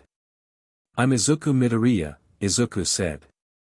"And you ran a facility that had a child in an eastern cell block." Something moved in Sayura's face. Calculation, then the particular blankness of someone who'd made peace with what they were. "My father will, your father," Izuku said, "is part of a structure that has 18 days left." He kept his voice level. He was aware of every second the travel Taigu was in Sayura's hand. "Give me the Taigu. Stand down. Tell me everything you know about the minister's eastern compound defenses and I'll give you a chance at something other than what happens if you don't." Sayura stared at him. He was calculating. Izuku could see the calculation, the probability assessment, the weighing of options that kept narrowing as every second he spent calculating was a second his guard stayed down. Then Akame dropped from the stable roof and landed 2 feet behind Sayura with one blade at the back of his neck, perfectly silent, perfectly certain, not quite touching, the negative space of the blade communicating everything it needed to communicate. Sayura went still. "The Taigu," Izuku said gently. "Then we talk." They came back through the southern gate with a secured prisoner, an extracted travel Taigu, and 12 minutes to spare before Mine's window closed. Mine was at mile marker 12 with her rifle up and her expression doing the thing it did when she'd been anticipating a worst-case scenario for long enough that getting a best case was almost disorienting. She lowered the rifle. She looked at Sayura. Then at Izuku. Then at Akame. "You got him," she said. "We got him," Izuku said. Mine looked at the prisoner with the specific quality of attention she gave to things she intended to think about very carefully before deciding what to feel about them. Then she turned and walked back toward the city with her rifle on her shoulder and said, "I'm going to sit with Bullet." Mine, Izuku said. She stopped. He said you're the best shot he's ever seen, Izuku said. I'm supposed to tell you that. Mine stood with her back to him for a moment. Her shoulders moved once, a small breath. Then she said, I know, which was the most Mine possible response to receiving something she desperately needed to hear, and she walked on, and Izuku let her go because that was the right thing, and he was getting better at knowing when the right thing was to follow and when it was to let someone walk ahead of you. Akame stood beside him. The morning had fully arrived now, the light falling clean and indifferent on the southern road. Somewhere behind them the capital was doing its daily performance of normalcy. Somewhere ahead the revolutionary army was counting down from 18. He'll give us the compound defenses, she said. About Sayura. Probably, Izuku said. Not because you were merciful, she said. Because he's afraid. The mercy and the fear aren't separate, Izuku said. People who've only ever been shown force are afraid of anything that isn't force because they don't know how to calculate against it. He paused. That's what we have that the Empire doesn't. They don't know what to do with us. Akame looked at him. In the morning light her eyes were very clear, the red less like fire now and more like something with a steady center. Bullet knew, she said. Yeah, he said. He was right, she said. He didn't say anything to that. He looked south, at the road running toward Mine's retreating figure and beyond that toward everything that needed to happen in the next 18 days, and he felt the weight of all of it, the losses and the momentum and the fear and the specific warmth of Akame standing beside him in the morning light, and he didn't try to separate any of it into more manageable pieces. This was what it felt like, he thought. All of it together. The cost and the direction and the people who made the cost mean something. He started walking. Akame fell into step beside him. The morning light stretched long ahead of them on the southern road, and behind it, somewhere, the shape of something new was beginning to show its edges. Chapter 6, King of a New World. The night before everything, Izuku sat alone on the roof of the townhouse and counted stars. Not literally. He knew the literal count was impossible. He counted because the act of looking up and trying was the same thing he'd been doing since he was 4 years old, the same reflex that had carried him through every version of impossible he'd ever encountered, the simple, stubborn insistence on keeping track of things even when the things outran the counting. 17 days had passed since the Jaeger facility. The Revolutionary Army's western column was in position at the Eris staging point. Daidara had sent confirmation through a courier who'd made the journey in 30 hours without sleeping, and the confirmation was a single word, ready. Najenda had read it 3 times and then put it down on the table with the careful precision of someone setting down something fragile, which was not how she normally handled documents. The merchant network had activated fully. Not neatly, nothing about it was neat, but the 12 people in the cloth merchant's basement had become 40, and 40 had become something that didn't have a clean number because it kept moving. The innkeeper had brought 7. The physician had brought 11, including 3 of her patients who'd been healed on credit and decided that was a sufficient political education. A man who drove grain wagons between the capital's outer districts and the eastern farming villages had joined and brought with him 6 years of memorized patrol schedules that were worth more than anything Izuku had extracted from 2 weeks of direct observation. And he'd told the innkeeper about her son. Not everything. Enough. He'd sat across from her in the back room of the cloth merchant's shop and told her the name and the rank and the garrison assignment, and she'd sat with it in silence for a long time, her hands flat on the table the way hands went when a body needed to anchor itself to something solid. Then she'd said, "Is he safe?" "He's in the Eris Valley outpost," Izuku had said. "When the western column moves, that outpost surrenders or retreats. Either way, he's not in the main fighting." She'd looked at him. Her eyes were the eyes of someone recalibrating everything that had felt true for 2 years. "You knew this," she'd said. "You've known for weeks." "I needed to know the timeline was real before I told you," he'd said. "So it wouldn't be hope that became another kind of pain." She'd been quiet for a long moment. Then she'd reached across the table and gripped his hand once, briefly, and said, "Win." He'd told her he would try. She'd looked at him with the specific eyes of a mother who'd learned to read the difference between try and will, and she'd said, "No. Win." He was thinking about that now, on the roof, watching stars that were the same in every world. Below him the townhouse was full of the sounds of night raid's final preparations, the systematic activity of people who'd done this enough times to move without drama through the last hours before something large. Leon was in the lower room with the network contacts she'd be coordinating during the assault, running through signals and fallback positions with the patient clarity of someone who decided clarity was the most generous thing she could offer. Lubbock was running wire through the townhouse's perimeter connections, his hands moving with a focus that was also, Izuku suspected, a strategy for not thinking about other things. Mine had cleaned her rifle 4 times in the last 24 hours, which was 3 more than the rifle required. Akame was somewhere in the house. He could feel the specific quality of her absence that was actually a presence, the thing that happened when you'd spent enough time in proximity to someone that the room they were in felt different from the room they weren't in. Sayura had given them the compound defenses. Not willingly, out of a calculated pragmatism that had determined cooperation was the better survival option once the travel Taigu was gone and the Revolutionary Army's timeline was apparently real and accelerating. The defenses were detailed and specific and had been cross-referenced against Lubbock's intelligence with enough consistency to suggest they were genuine. The minister's primary protection was the Imperial Guard, 120 soldiers, good quality, loyal not to the Empire's ideology but to their paychecks, which made them a different kind of problem than true believers. The minister himself was not a fighter. He was a calculator. A very good one. And then there was Esdeath. Her position was unknown. That was the operative word in every plan they'd made in the last week, unknown. She was not at the capital's primary garrison, which was her standard posting. She was not at the campaign staging area in the north, where she'd been expected to be preparing the summer campaign.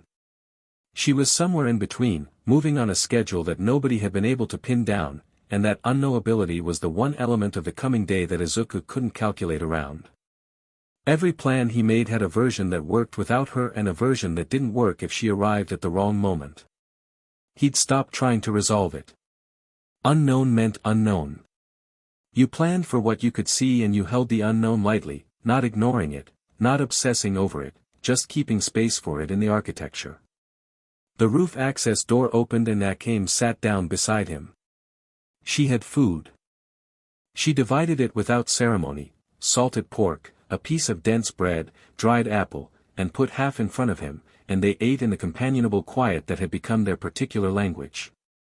"Leon says you haven't slept," she said. "Leon says that about everyone," he said. "She says it about you specifically."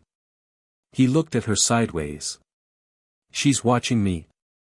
"We're all watching you," Akame said. Simply, without any particular weight. "You're the center of gravity right now. People watch the center of gravity." He was quiet for a moment. "That's a lot of responsibility." "Yes," she said. "You've never tried to make it smaller," he said. "Any of you. You've never told me not to take it so seriously or not to push so hard or, because you're not wrong to," she said. "The responsibility is real. We're not going to help you pretend it isn't." She looked at him. "But responsibility and weight are different things. One is fixed. The other is something you choose how to carry." He looked at her. "How do you carry it?" "By remembering what I'm carrying it for," she said. She said it exactly as she'd said everything since he'd met her, without ornament, without the softening that people usually put around honest things. Just the thing itself. In the beginning it was simpler. "I carried it for Kurome." Her younger sister, he knew, the thread she never pulled without care, the wound with a name. Then other things became part of it. This group. She paused. "Other things." "Other things," he said. She looked at him. The night was very clear and quiet and the city below them was doing its nighttime performance of normalcy, unaware or pretending to be unaware of what was positioned 25 miles from its eastern border. You, she said. You're part of what I'm carrying it for. He held her gaze. He'd been waiting for something that felt like a right moment to say a true thing, and he'd been waiting so long that the waiting had started to feel like the point. He was done waiting for the right moment. There wasn't a right moment coming. There was just this one. Akame, he said. Yes, she said. I know we're about to go into something that might kill us, he said. And I know that's not the ideal setup for this conversation. But I've been watching you since a ravine in your forest when you put a sword at my throat and decided I was worth keeping, and everything since then has been, he paused, looking for the accurate word. Evidence, he said. That you are the most specific person I've ever met. And I don't want to go into tomorrow without you knowing that. She looked at him. The door crack was open fully now, no management, no careful proportion.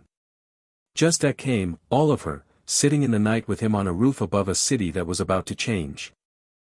I've been watching you since the ravine, she said. I watched you position yourself between me and the last two creatures. I watched you eat the food I left outside the storage room door without asking who left it. I watched you talk to 12 people in a basement and make them believe that what they thought was possible was smaller than what was actually possible. She held his gaze with the absolute steadiness that was her native mode. I have been watching you be the thing I was told didn't exist, she said. Someone who fights like the point is other people. Akame, I'm not finished, she said. I have been working up to saying this for approximately 3 weeks and I will finish. He stopped. He nodded. I'm not good at wanting things, she said. I was trained not to. Everything I wanted when I was young became a way to hurt me, so I stopped wanting things in the way most people want things, openly, in the full knowledge that the wanting was visible. She paused, and he could see the precision of someone pulling something up from below the surface where they'd kept it carefully. But I want to come back from tomorrow, she said. I want to come back and I want to know you're coming back with me. And I want, she stopped, and the stop was not from lack of words but from the weight of finishing the sentence accurately. I want the thing that happens after. With you. Whatever that is. He moved. Not dramatically, not with the performed significance of a moment trying to know it was one. He just closed the distance between them and her hand came up to his jaw and he kissed her in the way you kissed someone when you'd been heading toward it since the first moment they put a sword at your throat and chose not to use it. It was honest. Like everything about her. They stayed like that for a moment that was sufficient. Then she rested her forehead against his and breathed out once, and he felt the tension he hadn't known she was carrying released through that single breath like a cable under too much load finally being set down. Come back tomorrow, she said. You too, he said. I will, she said. No qualification. Just the clean weight of a promise from someone who understood exactly what promises cost. Dawn came with a kind of violence that was purely meteorological, hard orange light slicing through the eastern cloud bank, the city below waking into a morning that didn't know what it was the morning of. The Revolutionary Army had moved in the night, Daidara's column threading the Eris Valley with the practiced silence of a force that had rehearsed this specific movement 3 times before executing it, and the advance riders had confirmed the supply gap was exactly as predicted. 30,000 soldiers were positioned at the capital's eastern approach, 23 miles out, waiting for the signal that Night Raid's operation was complete. If the minister was neutralized and the Imperial Guard's command structure was disrupted, the capital's military response to the army's arrival would be uncoordinated. That was the theory. The theory required Night Raid to be fast and specific and not encounter anything they hadn't planned for. They assembled in the townhouse's lower room at first light. Najenda was already there, mechanical arm catching the morning light, her single eye moving over each of them with the careful attention of a commander doing a final accounting. Mine looked sharp and fully assembled. Lubbock's hands had healed enough. Leon was solid, warm, moving with the particular energy of someone who'd converted everything they were feeling into fuel. Akame was at the room's center with both blades sheathed and her expression carrying the specific clarity of someone who'd put everything that needed to be somewhere else in its proper place. She caught his eye across the room. Nothing changed in her expression. Everything changed in his. Najenda looked at Izuku. "The network is activated," she said. "The merchant contacts are running the capital's lower gate signals. When the minister is down, Leon's people open the trade gates and the Revolutionary Army's advance column enters without resistance." She paused. "This only works if the minister's compound falls in the window before the Imperial Guard has time to receive and act on the signal of our approach." 30 minutes, Izuku said. "That's our window." 30 minutes, Najenda confirmed. "We won't need 30, he said." Mine made a sound that was almost, an expression of confidence in him. She covered it by checking her rifle again. "What about Esdeath?" Lubbock said. The room absorbed the question. It had been in every conversation for a week and it sat now in the morning air like something they'd all agreed to carry until they couldn't. "Unknown," Najenda said. "If she's at the compound," Lubbock started. "Then we deal with it," Izuku said. Calmly. Lubbock looked at him. "You know what deal with it means when Esdeath is in the compound?" "Yes," Izuku said. "She handed you a service gate," Leon said carefully. "That was a different context," Izuku said. "I'm not assuming anything from that. If she's in the compound defending the minister, she's doing it with full knowledge of what the minister is." He paused.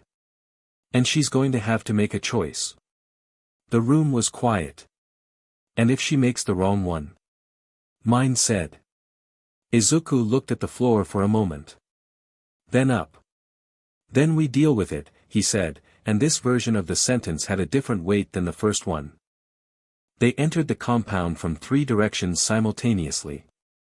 Mine took the eastern wall at 600 meters, her rifle calibrated for the specific atmospheric conditions of a capital morning, humidity up, wind variable from the southwest, light still low and angled.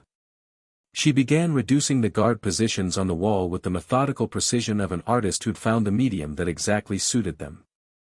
Each shot was considered, timed, placed. No waste. No hesitation. Lubbock went underground, his wire taiga threading through the compound's drainage infrastructure with a 3-week head start of preparation, and within 90 seconds of the assault beginning, the compound's internal communication lines were severed, the runners, the signals, the chain of command that allowed 120 guards to function as a unit rather than as individuals. Leon hit the main gate with the particular force of someone who decided the gate's existence was a personal affront, and the gate had the poor judgment to try to disagree with her. It lost. Akame came over the northern wall before the guard who'd been assigned to that section had finished processing Mine's first shot, and the northern corridor of the compound became very quiet very quickly. Izuku went through the center. Not because the center was the most efficient route. Because the center was where the Imperial Guard would consolidate when they lost their communications and their wall positions and their gates simultaneously, and someone needed to be where the consolidation happened to prevent it from happening. He hit the main courtyard with 1 for all at 35%, higher than he normally pushed it for sustained work, but this wasn't sustained work, this was a window, and the first response squad that came around the courtyard's southern archway found themselves dealing with something that didn't match any category they had been trained for. He didn't kill them. He moved too fast to need to kill them. He redirected, disarmed, put them down with enough efficiency that they stayed down, and the speed of it carried its own message, a message that said stop better than violence would have, because violence they understood, because they'd been trained for violence, but someone moving through them like wine through an open hand while barely seeming to try was a different register entirely. 14 guards in the courtyard. 3.5 minutes. He checked his internal count. 26 minutes remaining in the window. He moved into the compound's interior. The minister's private office was on the second floor of the main building, which Sayura had confirmed and the building's architecture corroborated. Izuku went up the interior staircase at a run, past 2 more guards who were moving toward the sound of the courtyard and not toward him, and came to the office door. He stopped. The door was open. Honest was already standing when Izuku entered. He was a large man, large in the way of people who'd eaten well their whole lives on the labor of others, with small bright eyes that were doing the thing Izuku recognized, calculating. Assessing. Looking for the angle. Night raid, Honest said. His voice was calm. Practiced calm, the kind built over decades of being in rooms where panic was expensive. I was wondering when you'd arrive. You're done, Izuku said. The western column is at the eastern approach. The gates are opening. The Imperial Guard's command structure is disrupted. He looked at the man steadily. It's over. Is it? Honest said. He moved to his desk, unhurried, and Izuku tracked his hands. The Emperor is a boy, Izuku said. Who's been kept small by design. That ends today too. He paused. Step away from the desk. You're very young, Honest said, with the tone of someone using observation as delay. Step away from the desk, Izuku said. Honest stepped away. Then something moved at the office's far wall, a panel opening, a guard emerging, and Izuku was already turning when the second one came through the window with a rope descent that suggested this was a prepared contingency.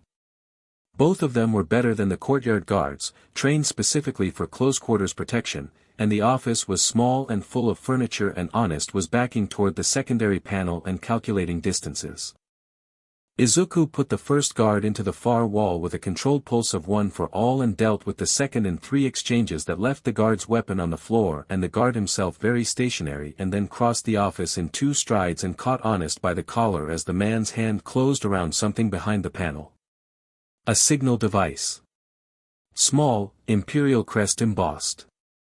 The kind that called for something specific when pressed. Don't, Izuku said. Honest looked at him. Those small bright calculating eyes, running out of angles. You can't build what you think you can build, he said. These people, a gesture at nothing specific, the city outside, the empire entire, they need a structure. They need authority.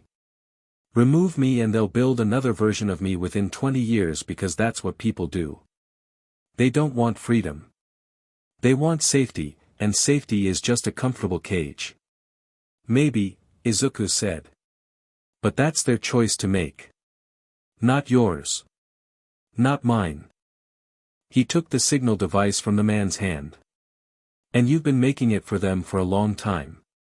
He restrained the minister with the cord from his belt and checked the window and found Leone below in the courtyard, and through the window called her name, and she looked up and he saw the expression on her face that said the gate was open and the compound was secure and the clock was running.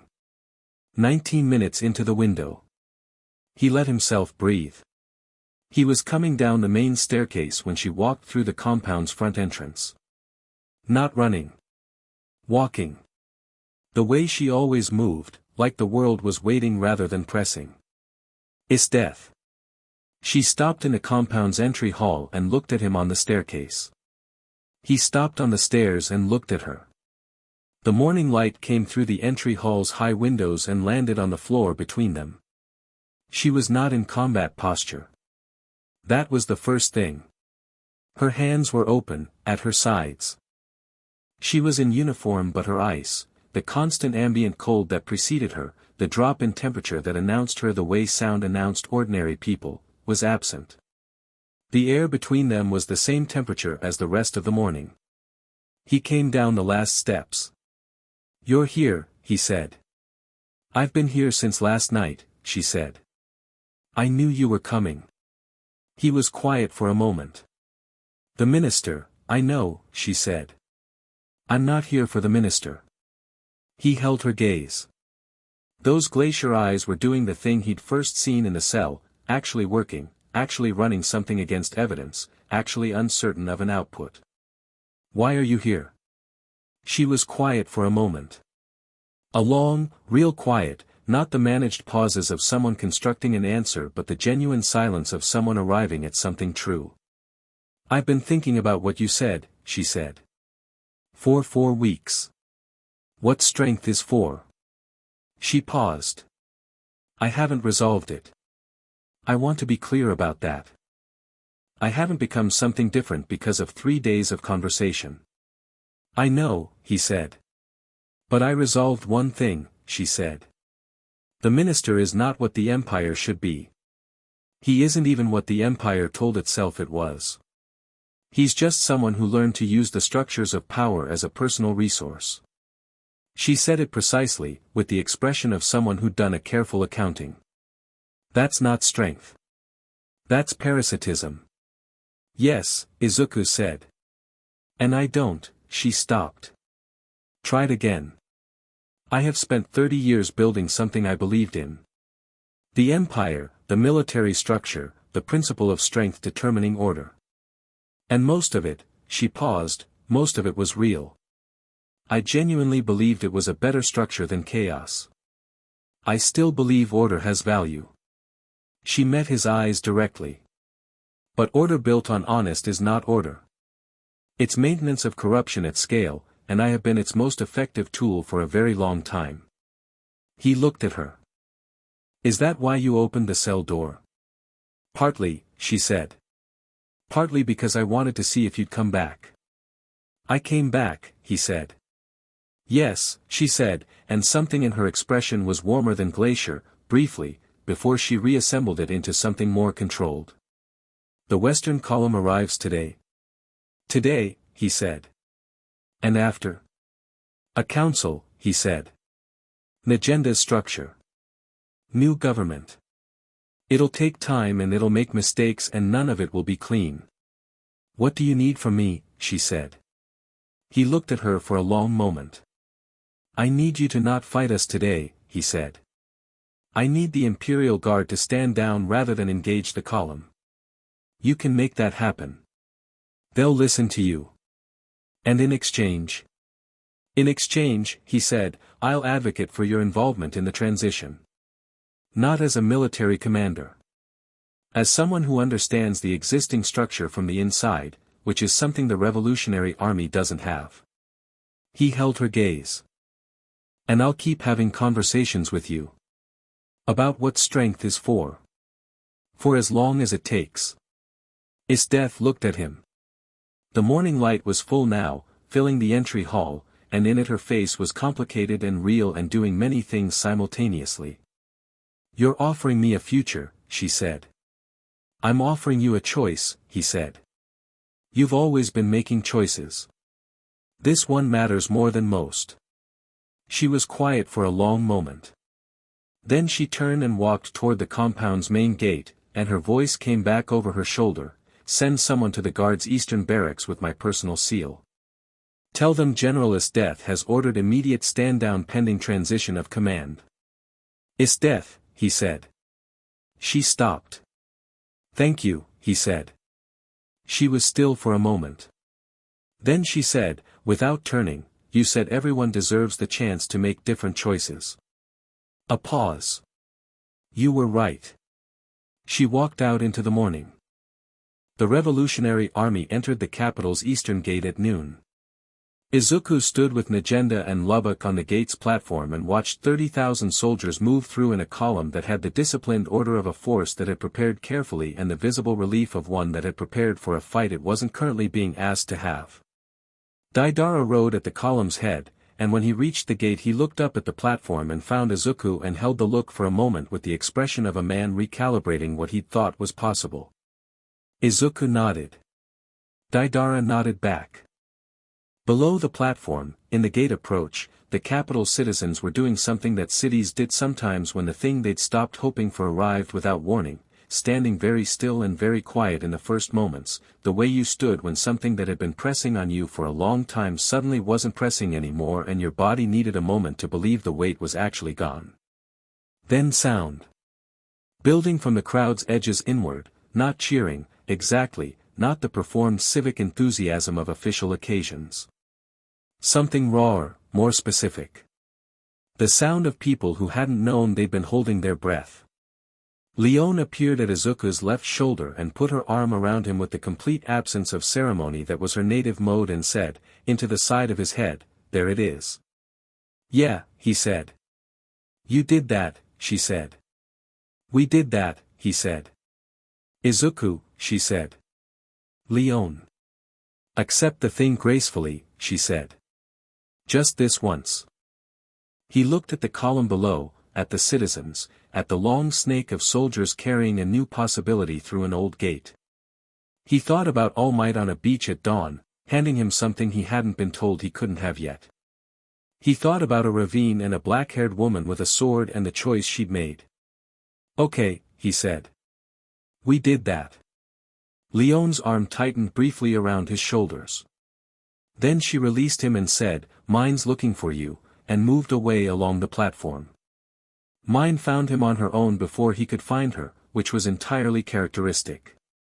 She came around a corner in the compound's restored order with her rifle over one shoulder and her expression carrying the particular weight of someone who'd made a decision they were going to deliver before they had time to talk themselves out of it. She stopped in front of him. "You were right," she said.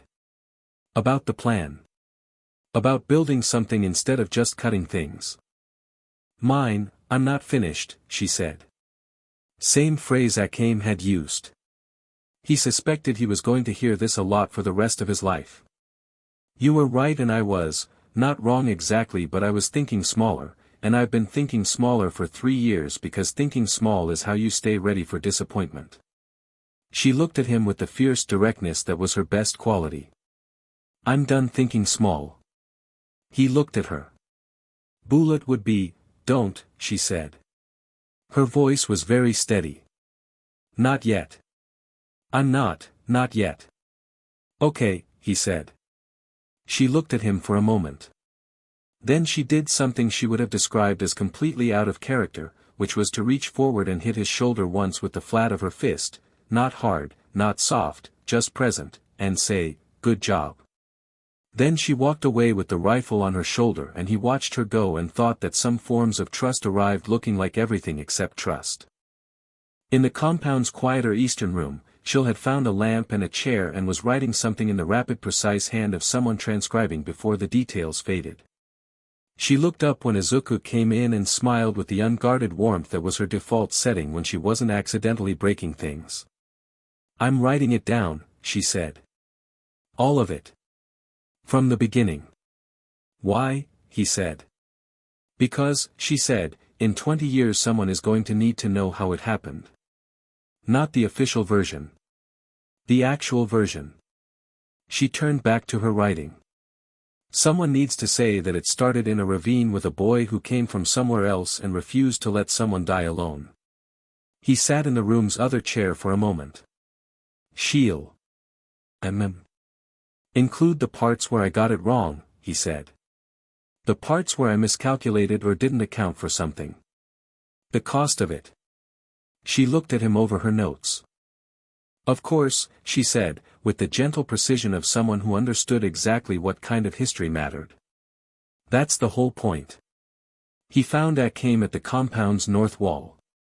She was sitting on the wall's top edge in the late afternoon light, which was the hour that turned everything amber and made the city below look briefly like something it was trying to become rather than something it had been. Her blades were sheathed. Her hands were in her lap. She was looking at the city. He climbed up and sat beside her. Below them the capital was in the organized motion of a massive transition, Revolutionary Army units establishing positions, merchant network contacts guiding civilians through the gate approach, small knots of Imperial Guard soldiers in the process of standing down with the careful dignity of people who'd been given a face-saving framework and were grateful for it. Somewhere in the minister's old office Najenda was doing the first of what would be a very long series of meetings with Daidara and the Revolutionary Army's political wing. Somewhere in the compound's secure section, Honest was sitting with guards who answered to people he didn't own. And somewhere in the city, Esdeath had disappeared back into the morning after 3 words and a choice, and where she'd gone and what she was doing with the choice and what it would mean when the first week's chaos settled into something more legible, all of that was unknown, and Izuku held it lightly the way he'd learned to hold unknowns, without gripping. "How are you?" he said. Akame considered it with the seriousness she gave actual questions. "Strange," she said. "I've been working toward this for 3 years. Now that it's here," she paused. "I don't know what comes after. I've been so focused on the during." "Whatever you want," he said. She looked at him. That's the answer, he said. Whatever you want. That's the whole point of what today was. The space to want things and have it not be a weapon against you. She was quiet for a long moment. The city moved below them. The amber light moved across the compound rooftops. I want to sleep without my blades within reach, she said. It came out small and plain and more vulnerable than anything she'd said to him. I've slept with my blades within reach since I was 7. I want to know what it feels like not to. Okay, he said. I want to eat Shiel's food without calculating whether I'll need to move in the next hour, she said. Okay. She paused. Her eyes found his. I want to keep watching you figure out what you do next, she said. In this world. I want to be close enough to watch. You'll have to be very close, he said. I make a lot of decisions fast and most of them require someone to tell me when I'm wrong. I'll tell you when you're wrong, she said. I know you will, he said. That's specifically why I need you close. She held his gaze. Then she turned back to the city and he turned back with her and they sat side by side on the north wall in the amber afternoon light and watched the city below begin the long, specific, imperfect work of becoming something different. You know this is only the beginning, she said. Yeah, he said. New government. Transition. Every faction wanting different things. People who collaborated with the Empire pretending they didn't. Regional territories that haven't heard what's happened yet. The boy Emperor needing, Akame, he said. Yes. I know, he said. I'm not looking away from any of it. He paused. But I want 5 minutes to sit here with you first. She looked at him. Then she looked back at the city. She settled slightly, a small shift of her shoulders, a fractional releasing of something she'd been holding since before he'd met her. 5 minutes, she said. Below them the capital breathed its first breath of something new. Not perfect. Not clean. Not without cost, the cost was real and named and carried by the people who'd paid it, and nobody was pretending otherwise. Bulat's absence was a specific shape in the group that would always be that shape, and that was right, that was what it meant to lose someone who mattered. The work ahead was enormous and would make mistakes and some of those mistakes would hurt people and that was the nature of building things in the real world rather than in the space where plans lived before they met reality. But the gate was open. The column was inside. The network was active. Honest was in a room with guards who weren't his guards, and somewhere in the Eastern Territories an innkeeper's son was assigned to an outpost that was in the process of standing down, and the innkeeper herself was at a gate contact point waiting for a signal that meant she could start believing the thing she'd been told 3 weeks ago. And on a north wall, in the amber light of a day that had cost what it cost and done what it needed to do, Izuku Midoriya sat with the person who'd first put a sword at his throat and decided he was worth keeping, and he watched the world they'd built together breathe, and he let himself believe, the way he'd always believed, stubbornly, specifically, in the face of every reasonable objection, that the thing they were building was worth what it had cost to start it. 5 minutes became 10. Neither of them moved. Below, the city was learning what it felt like to have someone fighting for it rather than against it, and it would take time, and it would be uneven, and it would require everything from everyone who'd made it possible. He was ready. That night, for the first time since she was 7 years old, Akame slept without her blades within reach. She put them by the door of the room they'd given her in the compound's quieter wing, not far, she wasn't ready for far, but by the door rather than beside her pillow, and she lay in the dark and breathed the specific air of a room that smelled like dust and old wood and the faint residue of someone else's history, and she waited for the familiar alarm of being undefended. It didn't come. What came instead was sleep. Real sleep, the kind that didn't have ears, and in it she didn't need to be ready and she wasn't a weapon and she wasn't the sum of everything she'd been trained to be. She was just Akame. Down the corridor, Izuku was awake, one last sweep of the day's decisions, the habit of accounting that he couldn't turn off and wasn't sure he wanted to. He went through it all, the compound, the gate, Esdeath, the minister, the window, the cost, what came next. He checked every angle for things he'd missed, found 3 things he'd do differently next time, filed them. Then he stopped accounting and let the day be what it was. Somewhere in the city, Leon was laughing at something. He could hear it even at this distance, warm and uncontained and entirely Leon. Mine's lamp was still on in her room, which meant she was either cleaning her rifle again or writing something she needed to write, and either was fine and right for her. Lubbock was asleep with his wire hands loose and his face, for once, without the alert watchfulness that he wore like a second skin. Shiel was still writing. Najenda was still in the meeting.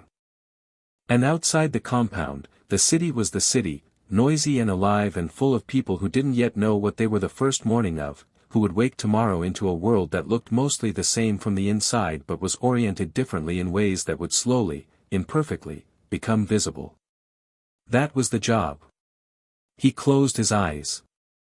For the first time since a dimensional tear had opened in the air in front of him during a Delaware smash drill and pulled him out of everything he knew, he didn't think about going home. He thought about tomorrow. Tomorrow was enough.